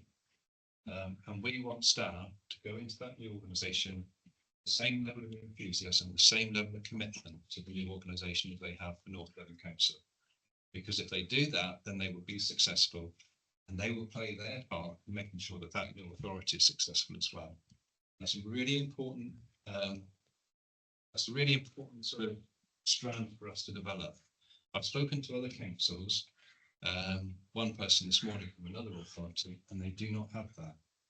They are glum about local government reorganisation. They are hacked off with it. They're thinking they're really worried about it. Whereas there's a really strong bar staff who are enthusiastic about it, who are positive about it, and see this as an opportunity both for the communities and also for themselves. And we've got to foster that and really run with it. So I think it's a really positive report. There are things in there that we need to pick up on, and that's what the action plan does. There are things that we need to address. There's issues around member engagement. There's perceptions that we're overly officer-led. We can address those things. The important things, the really, really vital stuff, is around the culture of the organisation, the behaviours that we've got. And that's really positive. And that gives us a really firm foundation for making the improvements that we need to make, and leading us into local government reorganisation in a couple of years' time. Thank you, Cameron. Appreciate those comments. I don't want to put the lead on, so did you want to add anything to that? No, I mean, Ken said it all basically, and I'm glad there's somebody that gets on with it. if I need some internal doors, We don't see much of each other, do we know? if I need some internal doors painting, I know where to go to, because that gloss was fantastic. There are things, as Ken says, that we need to make improvements, and when we pushed for them to have this peer review, we knew that it wouldn't be perfect. We would have that point of view to look at things and say, well, perhaps that's not as good as it could be, and that's the whole objective of this plan now, to try and get things even better. But I think we are working, and are members of one of the best councils in the country, as far as I'm concerned, and we should be proud of that, and we should endeavour to make it even better than what it already is. And let's make no mistakes, it already is very good. But there are things like member engagement. I haven't got any answers for member engagement. Maybe it's something to do with geography, and up here in Brinsworthy, and access to meetings and offices. There's people working from home a lot more than they used to. Maybe that's a bit of a barrier. I don't know. Be interested to know what this committee thinks, and reasons why perhaps it's fully engaged as perhaps they could do. And it's not just one party, it's across the spectrum, I would suggest, on that. And we have a member working group. Does that need revamping? Does it need more push? I don't know. But let's concentrate on these areas where I think improvements can be made. By the way, these are suggestions as well that they come up with. These are not necessarily things we have to do. So, for example, they suggested that all the members should be on SNR. Now that's going to be difficult, because Graham Bell, who is housing lead, no longer a member of the Liberal Democrats, but he's still a housing lead, and I would like to keep him on as housing lead, because I think he's an excellent housing lead. But it makes it difficult, because he's not a member of the group, so he's not entitled to a place on SNR. So there are difficulties to overcome, but we don't have to actually comply. There are things in here of their advice that we don't agree with, or perhaps we think we do better as it is, then there's no reason why we shouldn't go ahead. And I'd be happy to say that in October and tell them exactly why we haven't perhaps implemented one or two recommendations. But on the whole, I think they are pretty sound objectives that they've set us to do. So I'm happy to answer any questions, but I think, Ken was put it very contractly. And No, I would sort of agree with lots of the comments I've read in here, especially around the ones that Ken highlighted, I guess. Sort of picking up on member engagement, Nikki, I guess it COVID or the pandemic was a funny old thing, wasn't it? And I think it changed a lot of our habits and obviously we've moved up to here. I mean, I know that was before COVID. I think, hindsight's a wonderful thing, and we did that because it meant that we could save on delivering services as opposed to, let's face it, I'd imagine all the staff would rather be in Barnstable. Sure, Barnstable would like to have the staff in Barnstable, and I think it made it easier for members to pop in and you bump into each other in town and all that sort of thing. When so I think that's trying to say less eloquently than you. The members. So I think from my point of view, personally coming along in 2011, I think that move from here and the pandemic is sort of. So I think how we can get members more engaged and more sort of involved is important, because I think, like you say, if there's nothing better than emails are great, aren't they? Teams calls are great, but you can't beat the actual face-to-face having a chat in a corridor or in the lift in the old civic centre, and you know what I mean, you would have a quick chat. I mean, probably sometimes some councillors went over the top and you could never get rid of them and never get any work done because it's a special day there. There is that healthy balance between the two. And I think just one other thing I'd make on has nothing to do with this report, but just I think it's come up a couple of times, in chats that I've had with councillors is about, and there was an email that went around about it today, but I think, if it's a ward issue, I think, and I appreciate, these days news needs to be in 5 minutes, not a week or 2 weeks. I just think that endeavoured, Chloe rang round us all today to make sure who was coming to the meeting. A quick call to a local member, if you're doing a Facebook, social media press release, I just think it would be nice if the local members were checked upon that we're putting this out, have you been involved? Rather than just going out, not. Let's just do our own PR. Yeah. I think some of us just do our own PR. Well, you can, but I think and it then gets viewed as that, doesn't it? As opposed to if it's coming from the council, it probably has a bit more philosophy like. So I just think that is a gentle. The only thing thing that I'm picking up from members is that would probably help that member. If something's happening, they will tell them up. So this is happening. We're doing social media posts. I mean, Devon County Council will do the quote for you, and you either agree it or adjust it, and say no, I'm not happy with that, or I don't want to be quoted, or I do want to be quoted. But that would be my only comment, really. Right, I don't know what I said. Councillor Wilson, then I'll come along that line. Just another comment about member engagement, really, and just about the peer review. I agree actually that it does reflect the council really accurately. Keith and I have been away on an LGA training course, and we've engaged with lots of different councils doing different things in different ways. And I think personally that the way we're doing things, it came across that we're doing things well on that course. Looking at the way other councils have, all councils have conflicts and issues. So yeah, I think this is really fair. I just want to say about member engagement though, that going on courses and encouraging all members to go and get trained, actually with LGA resources, a lot of it is about confidence. There are always going to be some unengaged members, unfortunately. I think it's a terrible shame, especially with us in little engagement in politics. As a leader in your community, you should be as engaged as possible. But I do think a lot of it's to do with confidence. And even if you're halfway through your tenure as a councillor, it's not too late. And I hope that councillors feel even now that it isn't too late, even though they may only have 1 or 2 years left to get trained up on something and go to LGA. course and actually meet other councillors from across the country. That huge difference. I just had a question about the draft action plan. Is that everything, or is this just an initial selection of things that are going to be worked on as a priority? These are the priority actions coming out.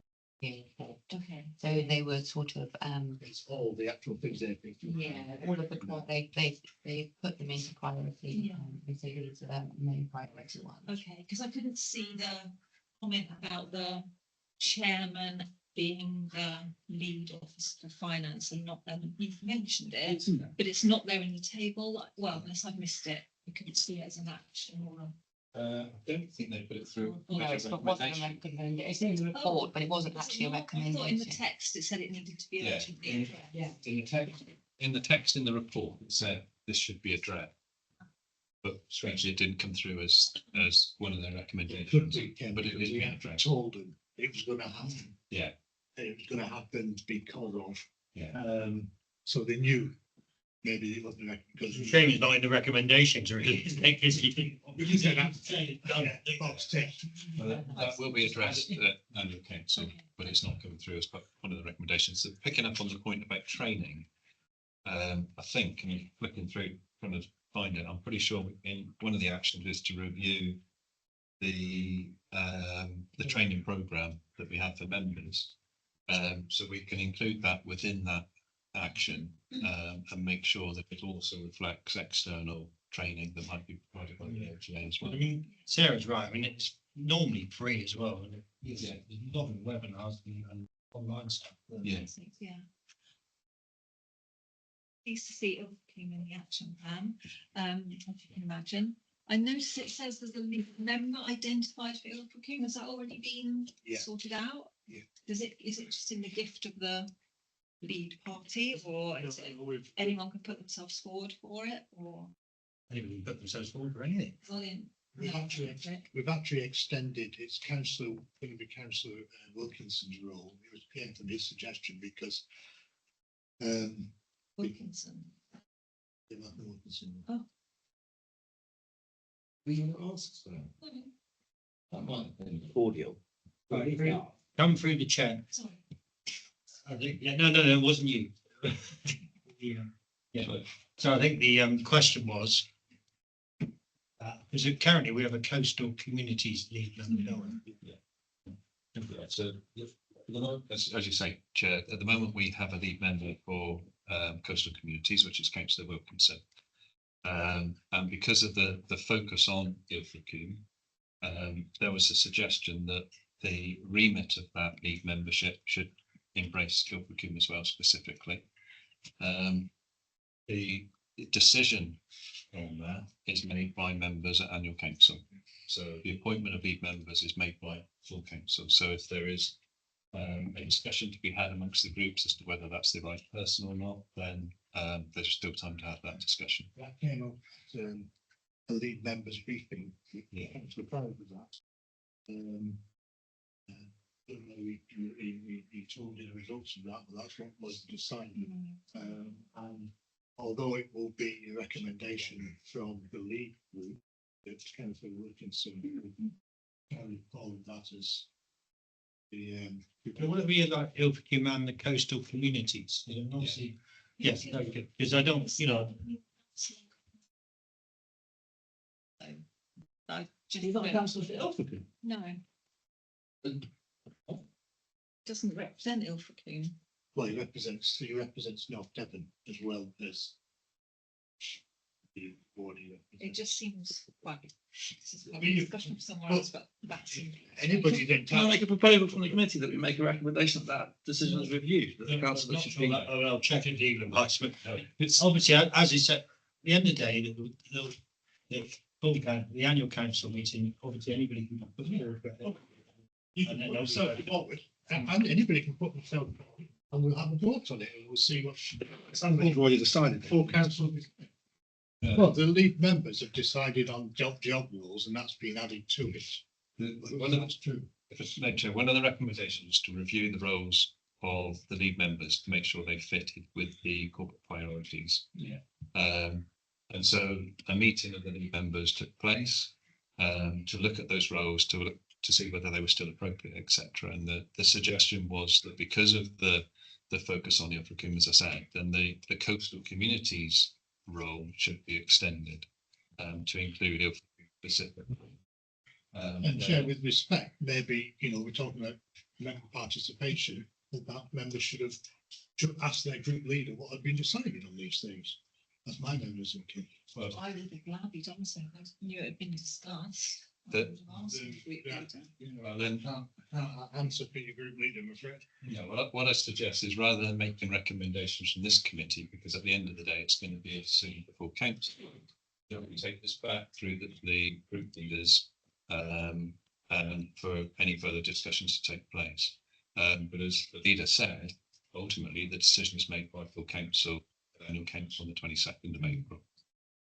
Okay, and I'm not going to take any further questions on this, because it really is in the groups and full council decision. I mean, obviously, Sarah's right to, ask the question, that's fine. Councillor Bushell, then Councillor. Yeah, I suppose that we've heard from Ken, throughout all of my tenure. Ilfracombe has always been held as Ilfracombe. It's very specific in its needs, and I think that perhaps it shouldn't be part of the coastal communities. I think Ilfracombe probably has its own unique challenges, and perhaps before it goes to full council, we should consider whether there should be a role for somebody who is just specifically Ilfracombe. Now, I'm not trying to cause any division by blaming one person or another, but Ilfracombe has always been taken as, the demographics for Ilfracombe cause deprivation. It's never been Ilfracombe and the coastal areas. So I think that prior to it coming back to annual council, we need to look at whether the Ilfracombe should be a standalone. Whether it needs a lead member, I don't know, but it possibly needs a specific member that can represent it and is always contacted whenever Ilfracombe's being discussed. So maybe with the coastal communities, it could be Councillor Wilkinson, but any decisions made or discussing Ilfracombe should be made in conjunction with the ward members. And you wouldn't be allowed to make decisions without the ward members agreeing. I'll come in there. Thank you, Councillor Bushell. I think, mate, point, the danger in going down the route you're going is you come to the next meeting and I'll be saying, well, why Fremington, actually, the population of Fremington Parish is bigger than Ilfracombe County Council. It wasn't in the report. No, but I want to know why Fremington hasn't got a lead member, and I'm sure you'd want to know why Sagmont hasn't got a lead member. And I think you're right when you say that Ilfracombe has got really, challenges. It is our second time. I think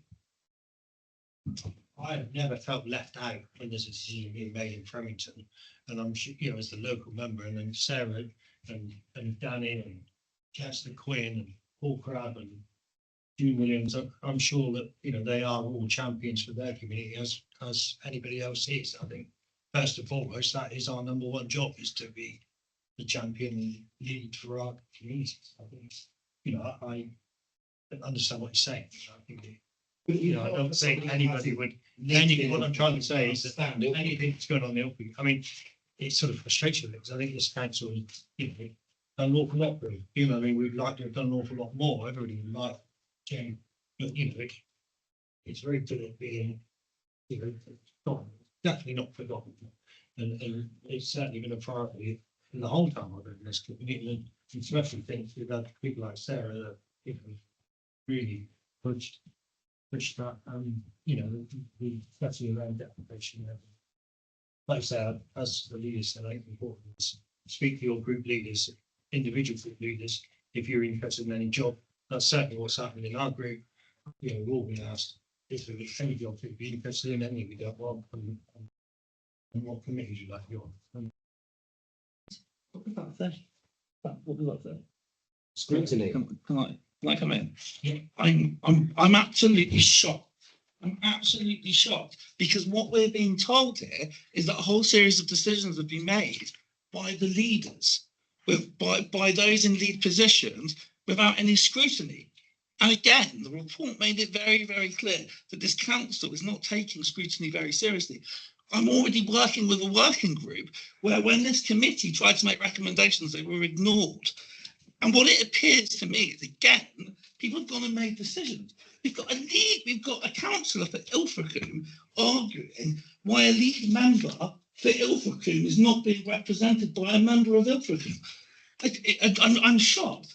I'm absolutely shocked. Why has this not come as a report to this committee to be looked at before going to full council? I've got a whole series of related points, which I'll finish if I can. So there was also talk about a rural lead member. Has that point been addressed? Who talked about the rule? It was mentioned in the report that there were concerns around, there was a feeling that the council doesn't represent rural communities effectively. Did it actually And there specifically was say talk- there should be a lead member for rural? Well, that's how the Ilfracombe point's being addressed. I'm wondering, is there a lead member for rural areas? Is that a lead member for rural areas? No. So, but that's a point in the report that's been brought up as a point. So surely shouldn't that be I don't something think that, it did say that there should be a lead member for rural areas. I think it said that there were concerns over the representation. So there's a perception that it's more urbanly represented than rurally represented. That is mentioned in the report. So maybe a way of addressing that is to have a rural member. So should we, I'm sure I'll get shot down quickly, but I'd like to make a recommendation that we put forward that there should be a lead member. It's a shame, councillor, that you didn't actually put that suggestion forward when I asked that all members be asked to give their opinions. Did you put forward? David, sorry. We're here for policy and scrutiny, Sorry. not for you to make decisions above us. Members, please, Come can through we the have, chair, can we yeah. have comments through the chairs? There is Yeah. protocol at committees. I had to mention this at last full council. Let's please have comments through the chair. And while I am interrupting you, lead members, there was no suggestion within the report that a lead member for rural areas should be appointed. There was no suggestion within the report that a lead member for Ilfracombe should be appointed. A comment was made within the report about how we can carry on the good work of the Poverty Truth Commission within Ilfracombe within the structure of the council. And one of the ways of addressing that, and not just addressing that, was to appoint a lead member with a remit specifically for Ilfracombe. That wasn't just to address the Poverty Truth Commission work, but also to address other issues in Ilfracombe, which are often allied to the issues that are raised through other coastal communities. In relation to the rural issue, you'll see from the action plan on page 73 that there are some suggested actions there, and it's perfectly acceptable for members to look at that and say, well, actually, we don't think that's enough. In relation to lead members generally, lead members do not have any decision-making powers. So the comments about replacing the role of ward members, etc., that is not the case. Lead members act as the sort of, I don't know, for want of a better word, the figurehead for issues. So in terms of coastal issues, Councillor Wilkinson sits on the coastal special interest group through the LGA and other groups as well relating to coastal issues. In relation to other lead members' roles, they sit on other external bodies, but they do not take decisions. As I said just now, it's perfectly acceptable for the group leaders to get together to talk about seat allocations. They do this every year before annual council, and lead member roles and chairs and vice chair roles. That's what happens in every local authority. But ultimately, the decision on this is full council. So full council will be making a decision on lead member roles. So if you feel that another lead member role should be created, I would suggest that number one, you go back through your group leaders, because that's where the discussions take place. But two, it can come forward at full council, and full council can vote on it. No, it's not a scrutiny issue. We scrutinise services. Chair, can I come back on? Well, I've got a list, but if you don't mind, I'll bring you in at the end. It's on David. that specific point. Okay. But it's just that one of the things that we're talking about here is member participation. And, you know, I deliberately asked, didn't I, for this to go out to all members asking for their views. Nobody has come forward with views ideas on what to do. So I'm surprised that we're now hearing some of those ideas coming forward. Why didn't you send those ideas in before? So it could have been brought into this. I don't get it. And then you complain that this is a scrutiny thing. It's also a policy place, and you know the policies can be made by. This is the whole point of trying to increase member participation. But if members don't take up the chances that are offered to them, no point complaining about it after. If I can, Chair, we're doing exactly now. We're raising those issues now, but I guarantee you're going to ignore them now. But we're raising them. You can't now. guarantee that now, but it's a bit late now. Yeah, I think the point is, and I think we had this on another issue, didn't we? I think, you know, we need to be better at replying to emails and reading. I'm going to come back on that, Chair, if I may, because the comment was made that these comments would be ignored. I have said twice now that the way forward is to raise this through the group leaders, and then the decision is taken at full council. It is perfectly fine for members to stand up at full council and say, well, I propose a lead member for any other subject. That can go forward. But all I would suggest is that you speak to group leaders first, or your group leader first, so that there can be that discussion, because going into full council, at annual council, sorry, these things are often discussed in advance and agreed between the groups. So there is a avenue for taking those discussions forward to final decision at full council. Can I just get clarity on just one of those points? Did you say that the decision that this was discussed with those leaders? So not with the group leaders, but it was discussed with the lead members. So the lead members were gathered. Group leaders, I think you meant. I think earlier so that it wasn't the lead members. It was the lead members, to lead members and lead officers. Okay, so the lead members were gathered to make a decision as to what those positions being suitable. I thought that Ken just said really clearly, forgive me, that lead members have no influence or power to make decisions.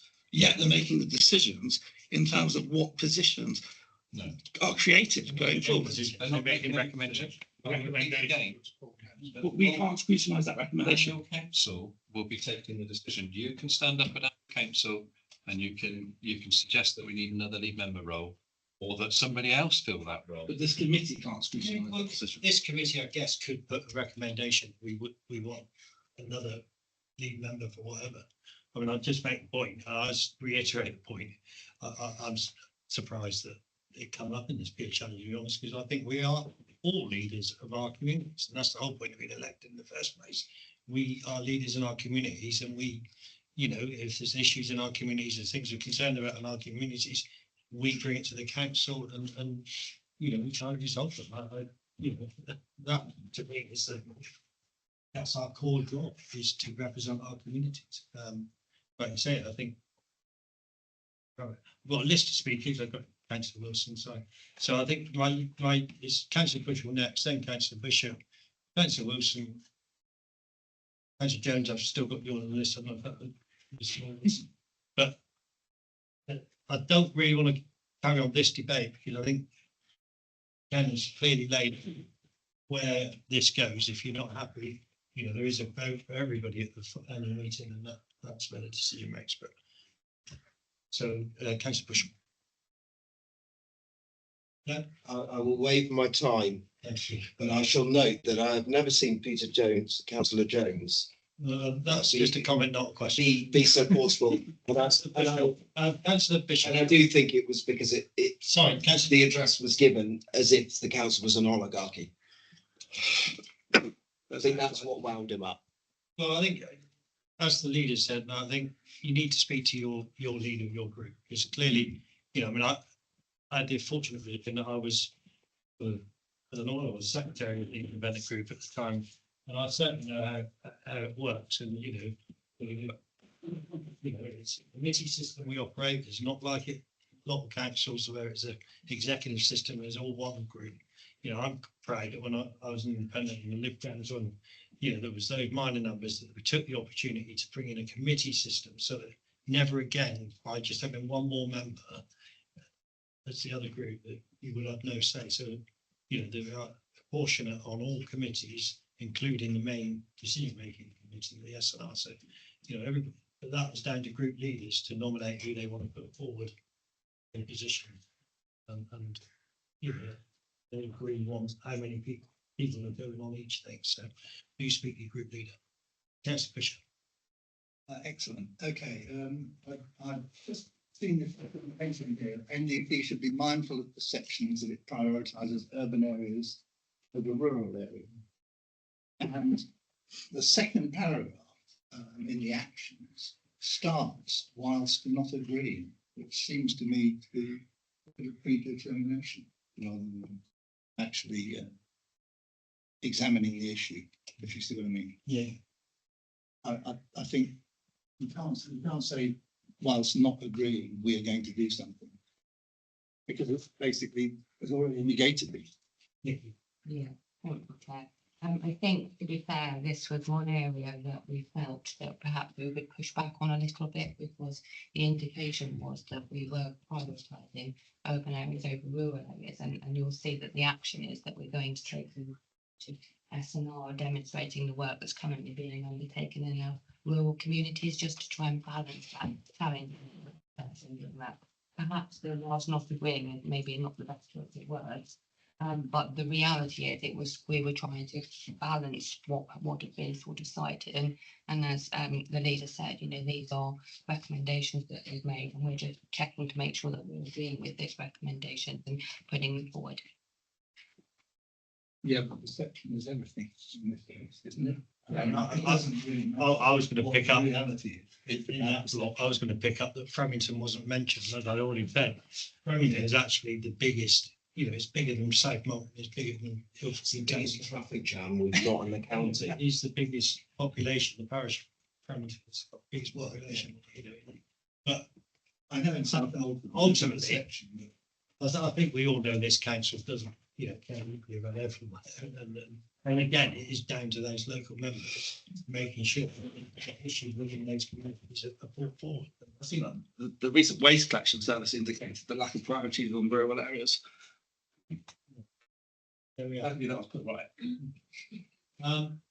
Councillor Wilson. My question referred to the previous discussion, so. I mean, like I say, you're quite clear what you can do, you know, quite clear what can happen. The only thing I want to say is that I want, as a clarity from Councillor Clayton, were you suggesting that we will all get sent an email points come back to you on, including the fact that there's going to be a lead member from you? That come in an email to all of us? No, the email was actually, you sent the email, didn't you? It was the peer report. Yeah. It was giving members the opportunity to contribute to the action plan that was being pulled together. Sorry, Chad. Being able to contribute to the action plan, we were specifically looking for responses from members in relation to 3.1. That was the first recommendation in terms of members and officers need to proactively consider and improve the leadership imbalance. But it was also opportunity to feed into anything else that was captured in the recommendation. Yeah, and that just to reiterate, that was sent to all members. All members had the opportunity to feed into the system. And can you do? Am I right in saying no members actually responded to that email? I had recommendations. It was about the peer review, and it was about the recommendation. Didn't say you made a whole load of decisions. There was no decision. No decision has been made. I think that's the whole point. Just to go through you, it was about. I want to be absolutely clear about this. So you were there. You sent the email. It was about asking all members for any suggestions that they might want to put into this whole process of coming up with possible ways of looking at the particular problems that have been identified by the peer review and looking for members to suggest ways that could be improved upon. I don't think any of you actually responded to that. Okay, right. Yeah, so I'd like to make a proposal that this needs to be looked at in a lot more detail. I'd like to propose that a working group is put together with a mix of members from different parties to look at the recommendations and to bring back a series of recommendations to this committee, specifically looking at should there be a rural member.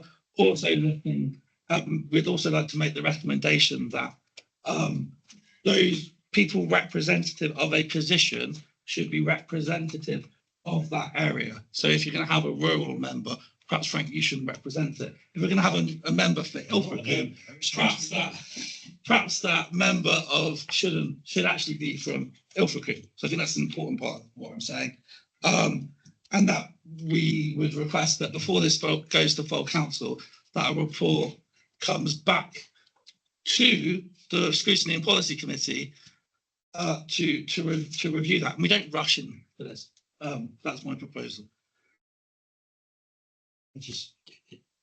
Councillor Bushell. Yeah, I'd like to suggest that if we are going to have a lead member for traffic jams and fixing them, Frank is definitely our man because he somehow managed to Can we fix just that. keep it professional? I'd like to second the Yeah, motion. thank you. Just on the, can you, I don't want to influence anything here, so. Yeah, I don't understand the motion. Is it? I'm just getting some legal. Set up a working party? No, it doesn't have to be this group, no. Yeah. But it's coming from this group. Okay, it's this group then. I mean, I don't know, but the last working group you had, I don't know who got invited to that actually. No, it would have to be from this committee. I mean, we could, I think we have the ability. It's the Commons, can't we? What was the last working group was the market one. If you want to comment on that recommendation. One, if members feel that a lead member for rural issues should be appointed, then that's a recommendation they can make. That would be a recommendation you can make today to full council and annual council. But annual council will be appointing lead members. Just for clarity, what I'm saying is that a working group I understand what you've should said. review the report. I understand what you've said. But what I'm saying is, and if a working group is going to be reviewing this report and reviewing the recommendations and the action plan, what you also went on to say was that they should also be looking at whether there should be a lead member for rural affairs, and also that a lead member for a particular town such as Ilfracombe should come from that particular town. What I'm saying is annual council on the 22nd of April will be appointing lead members. So there is very little time to set up a working group to influence that. Maybe that should be postponed. Maybe new positions can be put Annual forward. council cannot be postponed. Annual council will be looking at those lead members. No, maybe those new positions should be postponed until this has been looked into properly. Then we won't have lead members. Maybe just for another month. Maybe it then needs to be an additional period. I think this needs to be looked at into properly. I think everyone here is a bit shocked and surprised. I think that's clear, Dave. I appreciate that you reached out to us, but I think nobody realised the full implications. Sorry for that. What I was saying was that annual council cannot be postponed.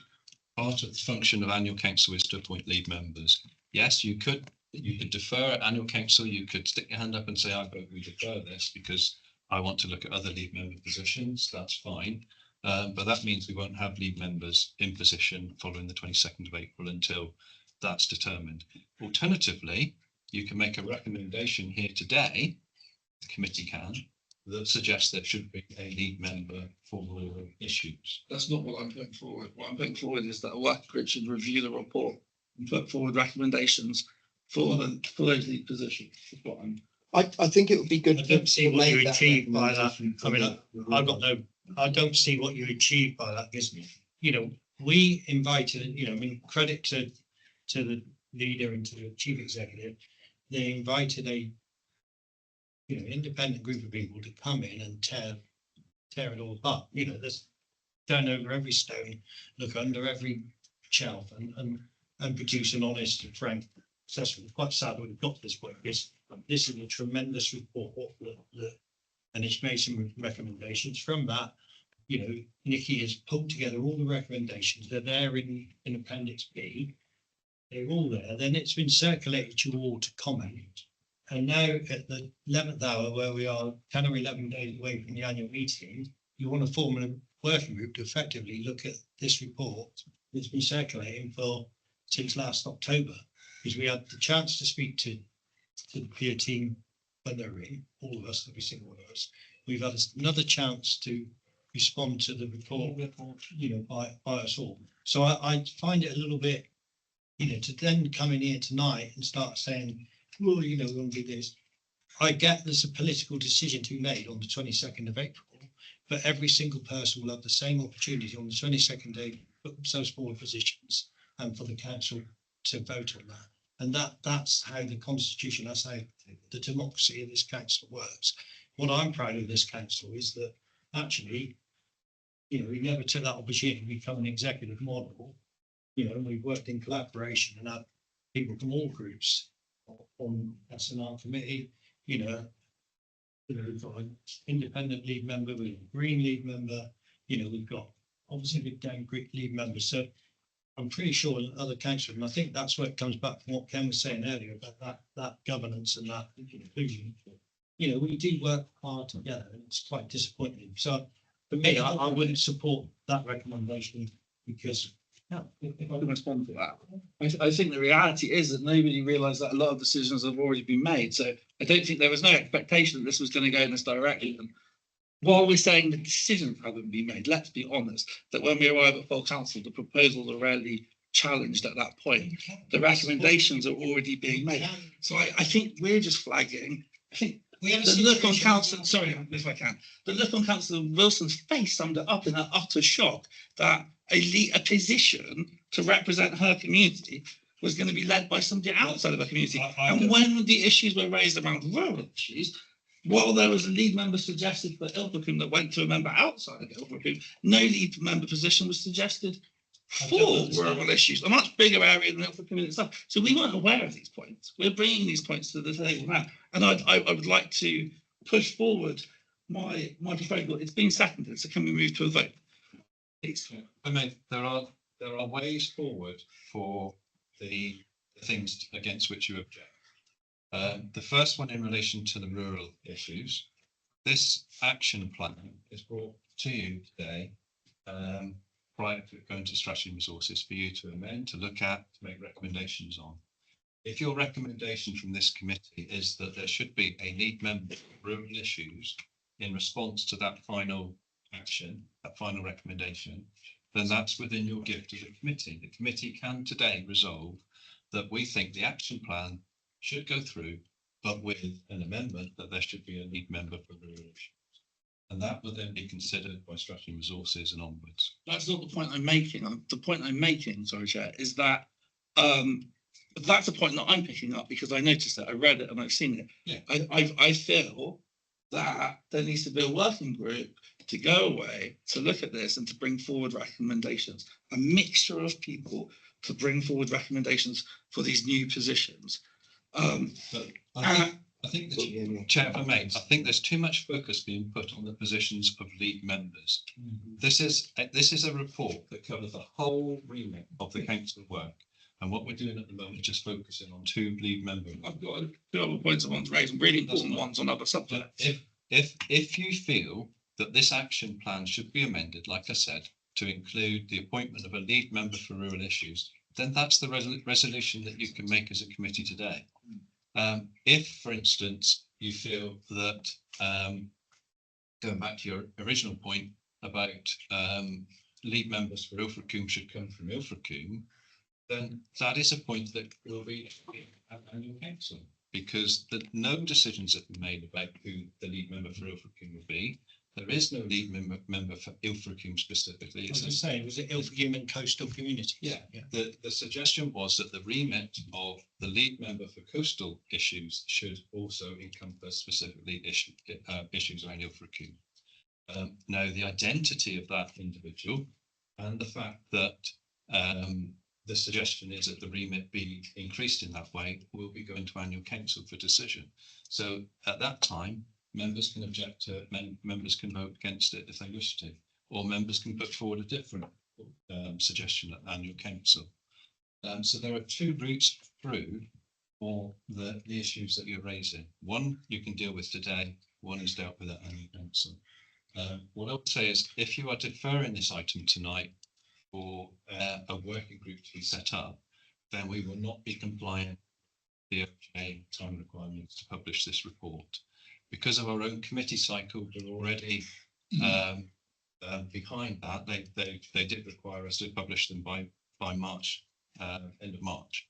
And we've said to them, we can't do that because of the committee cycle. So we were telling them that it was coming here today and on to Strategy and Resources on Monday.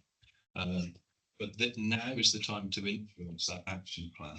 I urge you not to defer it, but if you want to make changes to the action plan, then make the changes here tonight. But I've given you a suggestion for one change that you can make tonight. But I would urge you to, not just focus on the lead member issue. Let's look at the whole report and make sure that the action plan is fit for purpose. I'll change the recommendation. Can I change the proposal? We're drawing proposal. We're drawing. Yeah, I've got two other members that want to speak. But did you want to formally withdraw your proposal in second and then make a further? Yeah, agreed. Everyone agrees. It's up to you to withdraw your proposal. I would withdraw. I'll tell you to withdraw. I would withdraw that proposal from and yeah, no, Sarah. Well, I'm not speaking to your, I'm not speaking to your proposal though. It was just around if there is a lead member, I'm not just picking on Ilfracombe, by the way, I think it's not even about,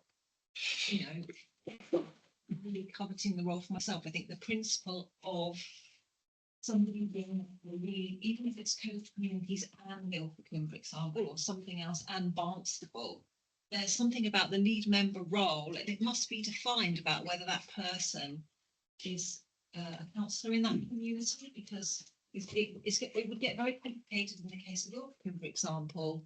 In all the things that I'm involved in, I'm speaking to a national body, the Coastal Navigators Network today, which I was invited to be a part of by Lord Patel, about Ilfracombe, and then I would need to go and debrief to somebody who is lead member of Ilfracombe, North Devon Council, who isn't actually a councillor in Ilfracombe. I think we need to be really careful that this is going to end up being a very messy arrangement when there are 5 councillors in Ilfracombe who might have all wanted the opportunity to have a chance at standing, and maybe they do have that opportunity, as Ken was saying, for the 22nd. But I just think the whole idea and the principle of having a councillor that doesn't represent that area, even if it is something and it is completely incorrect and flawed. And for that reason, and I'm not criticising the rest of the report at all, I think that particular one shouldn't go forward on the 22nd of April, because it needs to be looked at as to, or defined as to whether somebody should be representing that community as a councillor, if they're going to stand for that role.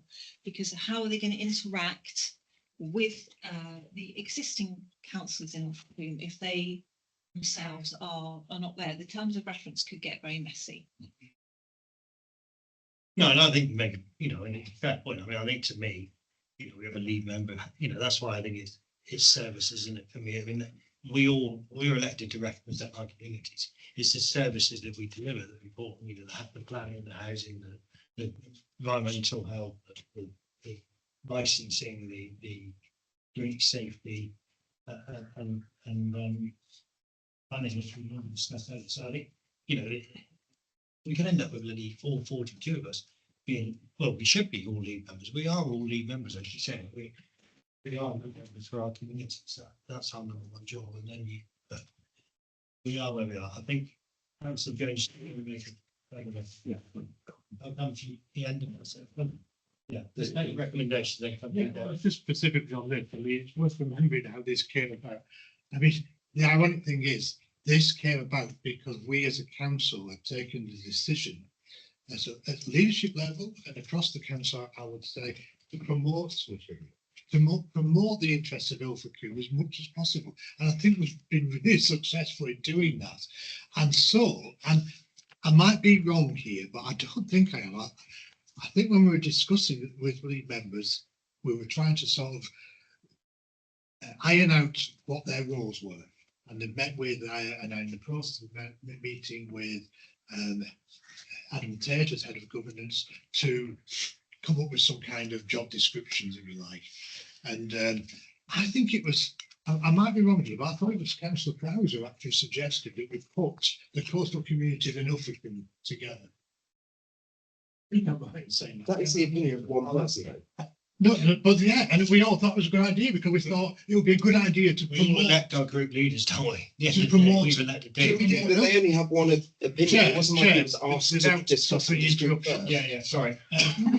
The idea that have been put forward to promote the interests of Ilfracombe and mix it in with a lead member who is responsible for coastal communities, and Ilfracombe is one of the bigger coastal communities. It was a fantastic idea, and it would give impetus to Ilfracombe.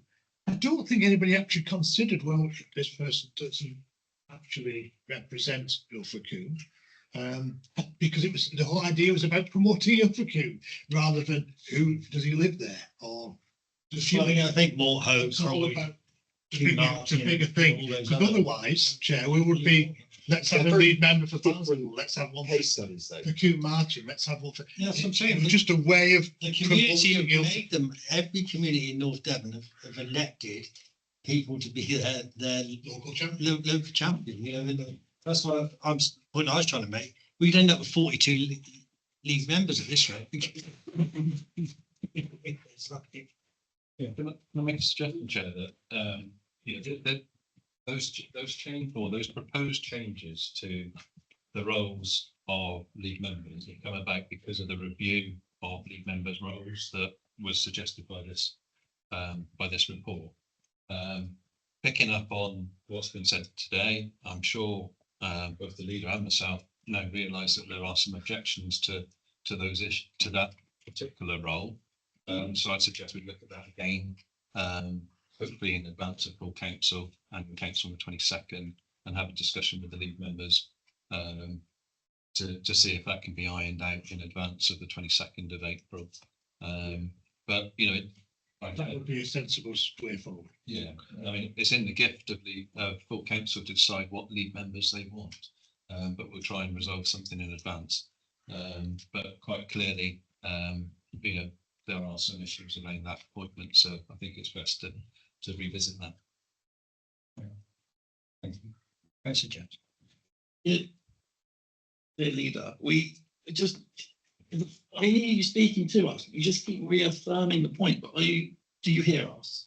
You've asked, we're here to advise and just. Nancy Jones is supposed to come through me and then. Just through that, are you listening to us? Are you hearing us? I really hope that you are, because these things are political. These things are, we're making recommendations that we feel quite strongly about. So can we make a proposal then, if we're all happy to agree, that as a Scrutiny and Policy Committee, we have some concerns about the way that some of the positions have been put together, and would like to make a recommendation to Strategy and Resource Committee next week to have this conversation, to look at those positions, and perhaps in advance and up for flexibility in it, that leaders gather. But there needs to be a wider set, so that committee seems like a sensible place to review those decisions, to look at the recommendations of lead members. Can I just clarify, is there any other proposed lead member positions, or is that the only new one? No, there's going to be another one as well, Which is? the LGR. Love it. That's a proposed. And nothing else has been taken away. No, nothing been taken away. And there's no lead for rural. That hasn't been proposed, no. Can that be in your? So that if there is a lead member for Ilfracombe and coastal areas, perhaps being that we are predominantly a rural area, we recommend that they also consider that should there be a lead for a rural area too. And we would also like to make the recommendation that those that are selected are true representatives of the area that they represent and the subject that they're representing. So that we'd hope that, and that applies to all lead members. So if you've got a lead member for recycling, is that we pick someone that hopefully has relevant experience to it where it's possible. But that's the recommendation. I waffled there, but hopefully The new lead member for trade and waste recycling is full of rubbish, so.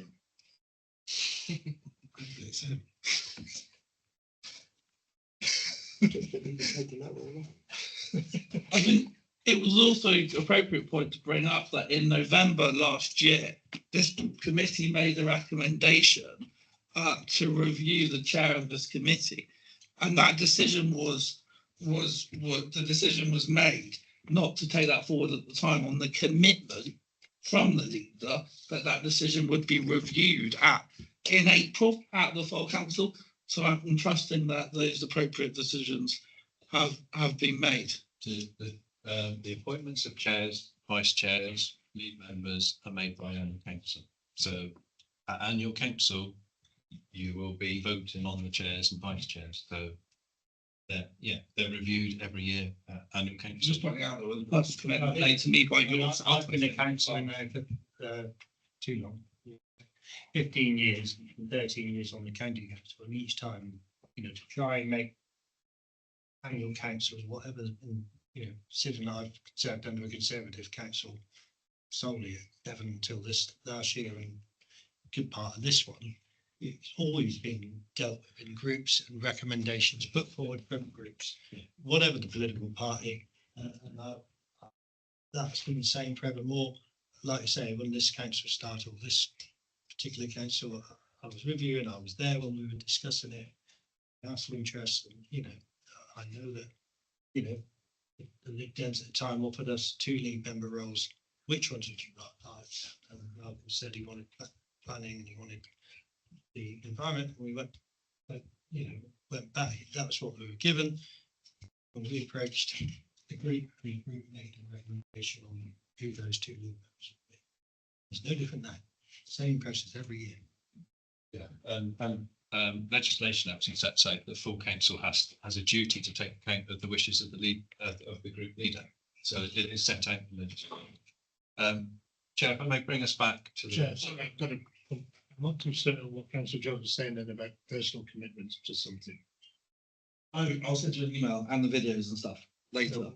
You'll find that on the 22nd of April. There was a specific discussion. So a motion was Sorry, raised. Chair. I'm going to stop. Councillor Jones, thank you. Councillor Clayton, Councillor Jones, thank you. Councillor Clayton, can you take this one outside? Because obviously this is between the 2 of you. Bring back the executive on the Chair, I came into this meeting today thinking this was a really positive report. And somehow or other it's been turned into quite a negative debate about the report. I fully take on board the comments around the lead member role for rural issues. And as I said, the committee tonight can make a recommendation when voting on the action plan that a lead member for rural issues be considered. Fully take on board the issue regarding the lead member for Ilfracombe and coastal issues. And as I said just now, that's something that we can take back through group leaders and through the review of lead members' roles. So those concerns have been noted and will be dealt with.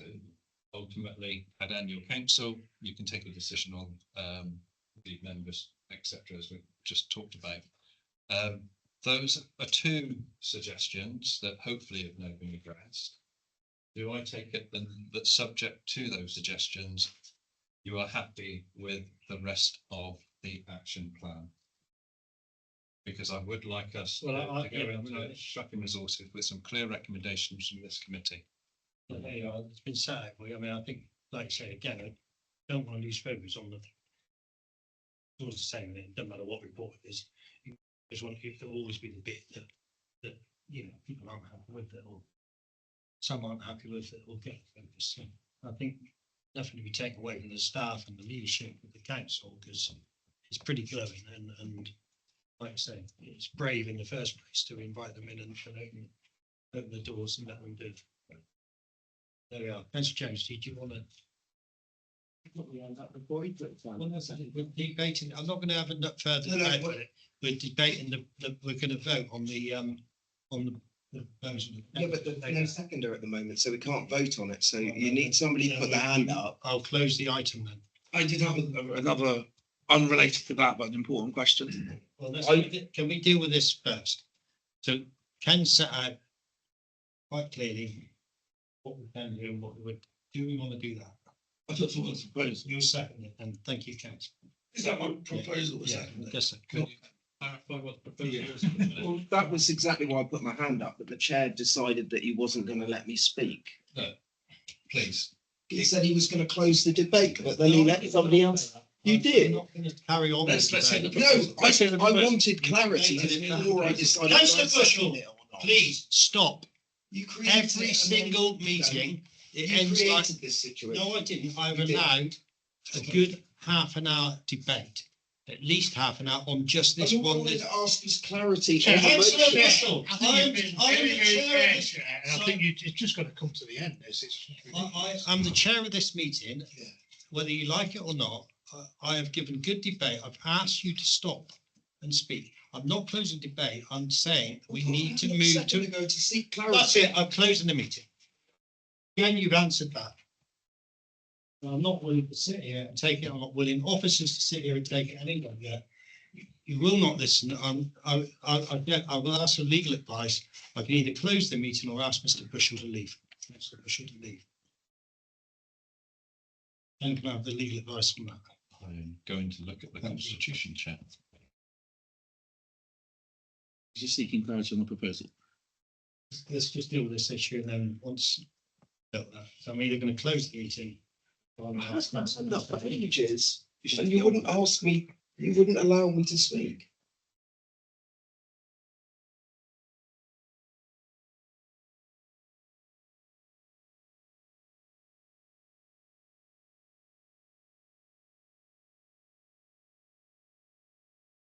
Taking a while to look, but Yeah. it's not Can something. I that's ask, come can I ask my out. second question while we're doing that? Deal with this first and then if anybody needs a comfort break, I would suggest now's a good time.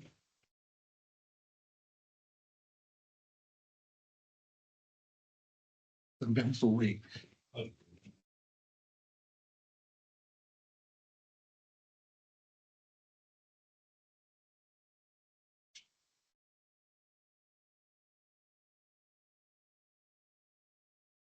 Suggest we just formally defer or adjourn the meeting for 5 minutes, Chair.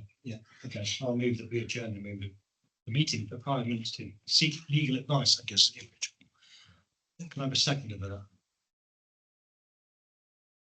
Those in favour? We start the meeting and reconvene. Thank you, Councillor Bishop, second.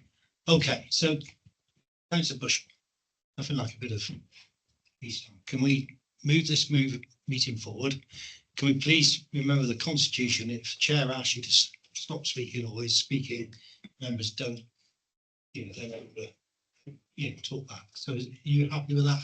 I did have my hand up and you did nod at me and then All I'm asking, like I say, I'm the chair. You did have your hand up. I went to Councillor Wilson because obviously. But the reality is you have to wait till I ask you to speak. I appreciate you're frustrated that I didn't come to you next. All I'm asking is, can we move forward? And wait till you ask to be spoken. If I ask you to stop, yeah? You're happy with that? Thank you. Councillor, I'm going to come to Councillor Jones for your recommendation. As I understood it, the proposal was that this committee had some concerns with some of the positions that have been put together regarding the lead roles. And there was a proposal to review these decisions at the next SMR meeting plans for council. There's also a recommendation to consider a lead member for the rural communities and that all lead member roles are a true reflection of that role where possible. That's Including being from that area. including being from that area. Can we specifically put that? Can I just get, And sorry, Chair. sorry, can I just? Well, you all have to, let's get the full vote. So sorry. So yeah, and are we happy with and has an understanding of that area where possible? Do you want me to read it again with the full proposal? Yes, please. Yeah, so Can then you advise us that's? So again, as I understood it, this committee has some concerns with some of the positions that have been put together regarding the lead roles. There was a recommendation to review these lead role decisions at SNR in advance of full council. There's also a recommendation to consider the lead member for rural communities and that all lead member roles are a true reflection, including from being from that area where possible. And having an understanding of the issue. Issue Of the The title of issues, plural, maybe. Sorry. Sorry, Joe. Thank you. Yeah, I mean, thank you for that, and obviously that's been moved and seconded. I would move a, I would move a counter proposal, which I know I'm going to lose, but I'll move it anyway because I think it's important to say and call it that I think this is a job for full council at the end of the day, and it's been a clear route for this sort of stuff forevermore. So, I guess there can't be a proposal. I'm just against the whole, what was saying. So I think ultimately we're playing a bit of politics, if we're honest, aren't we? There's a lot of politics going on, and I appreciate we're in a political arena. I mean, that's the the size of it. So that's really where these decisions will be made about positions, because that is the place that does it. I would have been quite happily to have supported that we put forward a recommendation that there was a lead member for rural communities. I'm just nervous about I mean, it's very subjective, isn't it, of who's suitable, who's, ultimately it's down to opinions, isn't it? I mean, presumably if somebody was to put themselves forward for a position, there will be some, and there was somebody else to put themselves forward, there would be some sort of debate. In that debate, the persons putting themselves forward could make that point to the whole council of why they think they're the most suitable, most appropriate, whatever way you look at it. So that's why I can't support this motion. But I don't need to make a proposal because I'm just saying I'm not going to support it for those reasons.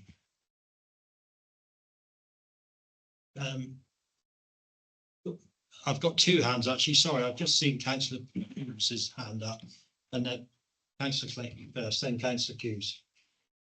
Very briefly, Chair, whatever this committee decides upon, it would be more than useful if a member of this committee could actually go to SNR on Monday or attend virtually just for 10 minutes, 15 minutes, just to, I know some people can't do that, but I mean, somebody from here presumably could do, just to give the rationale behind this. The reason why I'm saying that is there's going to be nobody at SNR here on Monday. Members, Ken's not there and I'm not there. We're both on an LGR meeting in Exeter, so there'll be nobody to actually. It's all right having a piece of paper, but it'd be far better if a member of this committee could explain exactly what your thoughts are and your rationale for putting forward this motion.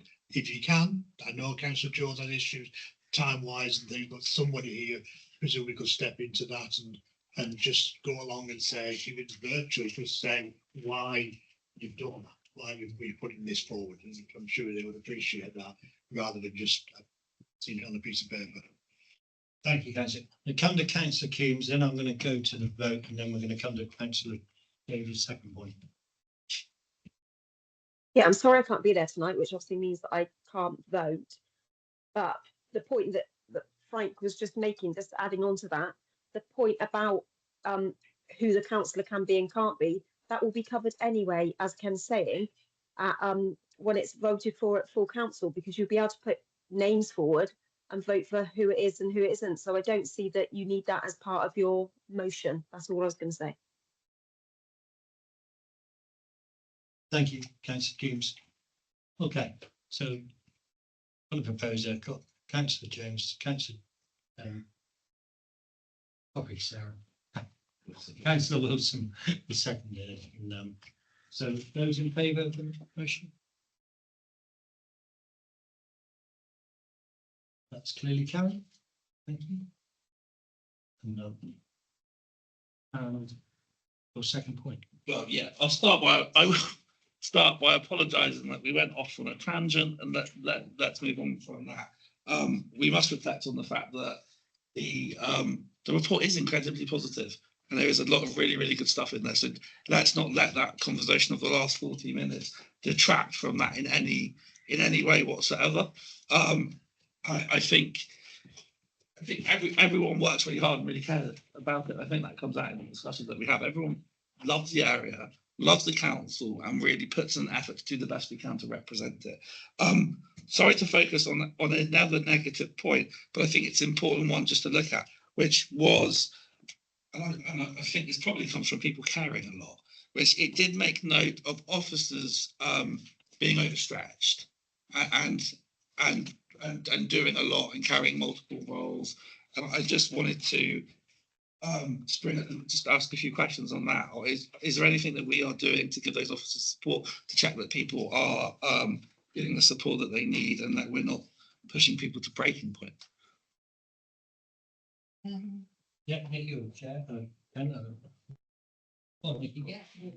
yes, I mean, there are some recommendations within the actual community.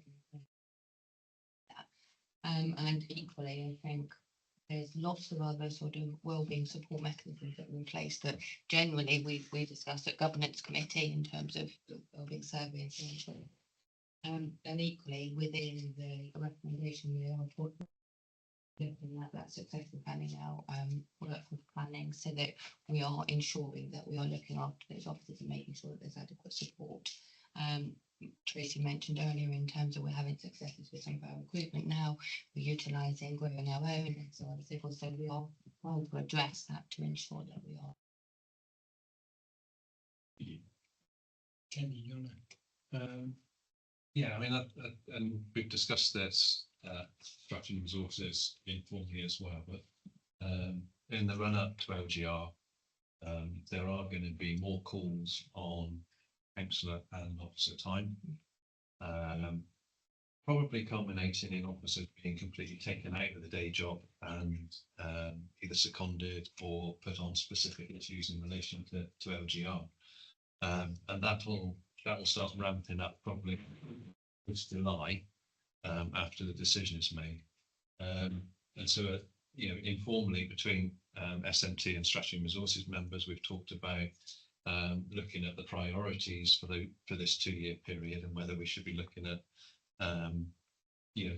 looking at what things we want to actually get done during this 2-year period, because there is a danger that officers who are already stretched at the moment will have additional burdens placed on them because, number one, because of the work that's required through LGR, and two, because quite rightly, members and officers want to get on, crack on and get an awful lot of things done before the vesting day.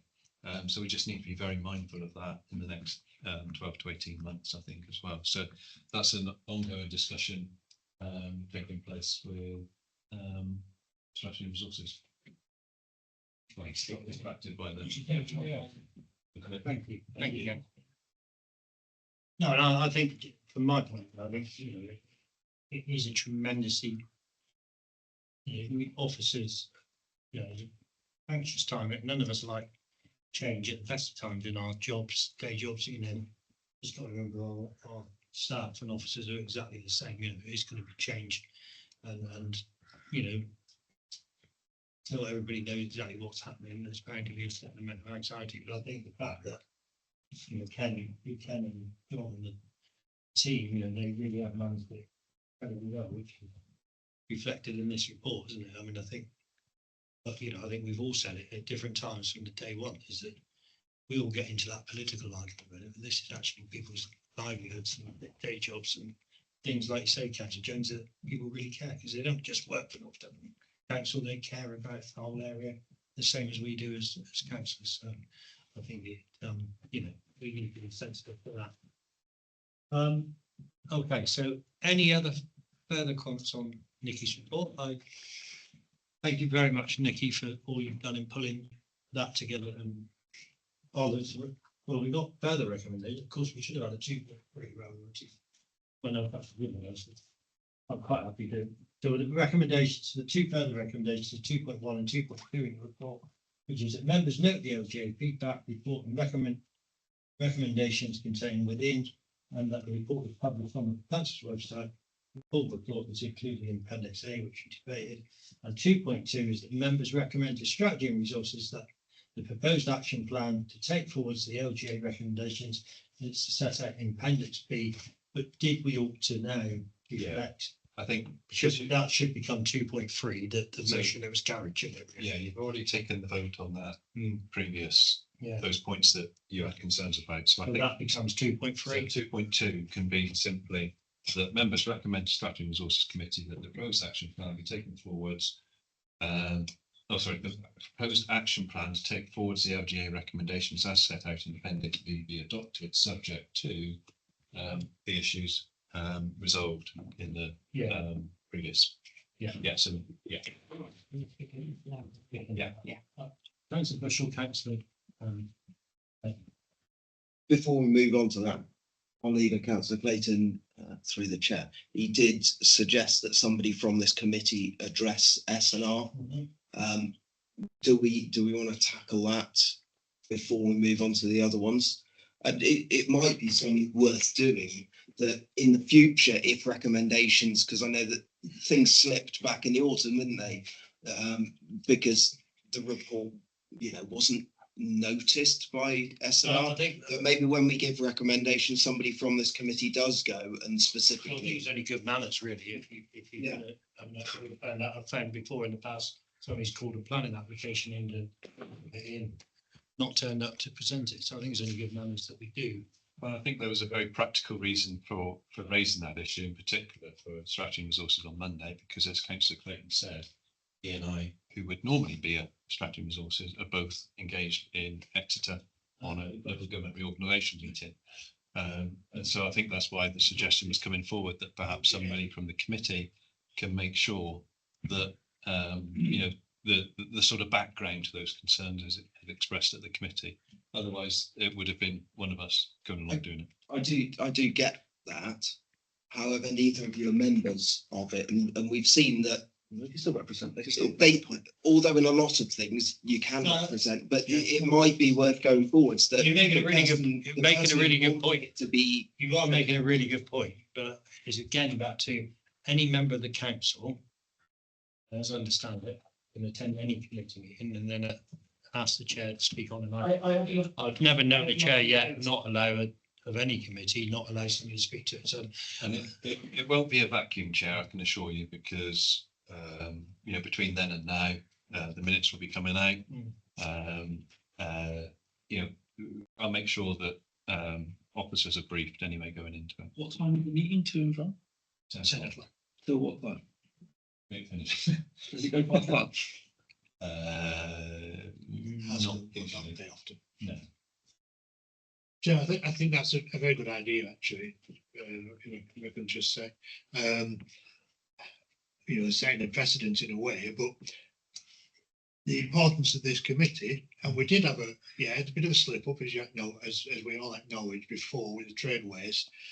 And it would have been useful for somebody to have come along then. It would have been very useful, but there was a time restriction, and there were. I'm not making excuses, but there was a reason for that before. But for something like this, I think it would be ideal. As long as you realise there's already a full agenda, and you might be restricted to say 5 minutes. And you might want, then stay around if there's any questions that members want to ask. But I don't see any reason why that shouldn't occur in the future. I will. I think I'm sorry, Chair. I will brief Councillor Lever, who will be chairing this just been, meeting. we've got security outside. Right.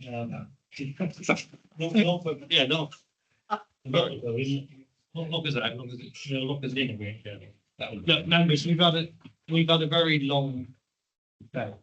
You haven't decided if anybody is going to go along. Well, I mean, Can we take that offline? We'll try and make sure we've got ultimately, It doesn't need a formal. I mean, I'm actually away, and I'm not sure that I probably, whether I've got sounds best best. one for you. Just try and speak out for 5 minutes. The right, let's like I say, if somebody can make it, I am genuinely already not sure I was the best person anyway. But we've got a problem in that we've got another item to go and we finished. But so very, very. I mean, I was going to suggest we don't discuss because I think it's already come out tonight that I don't intend to put myself forward to chair this committee in the next council year, so so I think it wouldn't be really appropriate for me to be debating the work programme because it's the committee's work programme, so I was going to suggest that we don't debate the work programme as such. I think it's important whoever the new chair is and the new committee, you know, do your work programme. Closing it down, so if you're happy with that. But there is obviously Sarah's report and Peter's report. Is there anything that you desperately need to report back to us? There's nothing desperate, just a progress report, which when are we next meeting? I mean, it can be deferred. You may want to, may meet. There's nothing, you know, it's all good. There's nothing coming up. It's. The report was pretty much completed. We're just taking some further recommendations and we will present the report at the next meeting. Can we circulate? We can circulate something. Just one sentence. Well, earlier we spoke about planning coming back to us with a report, and I wanted to add that onto the work programme. Yeah, well, that'll be picked up through the. Yeah, just formally, when we're on the item, I wanted to make sure that was added to the work programme. I guess we done fairly quickly. Like I said, yeah, we'll use that as a resolution of this committee. It come back. Yeah, thanks to Kim with the hand up, Chair, but It seems to be there's- we don't know. Thanks, Kim. Keep it very, very, very quick. We've got Oh, security. yeah, it's just, Time. yeah. It's a shame because we've done some really good stuff on our working group. Sarah, do you think maybe we could just do it in some type of email to the group of what's happened? I was saying to Frank, can we do an email? Yeah, absolutely. So Becky, you and I we could compose something. And thank you for what you have, those two working groups, and the pannier market working group is started and you know. Okay, thank you ever so much for your time. Long one, but passionate. Have a good evening.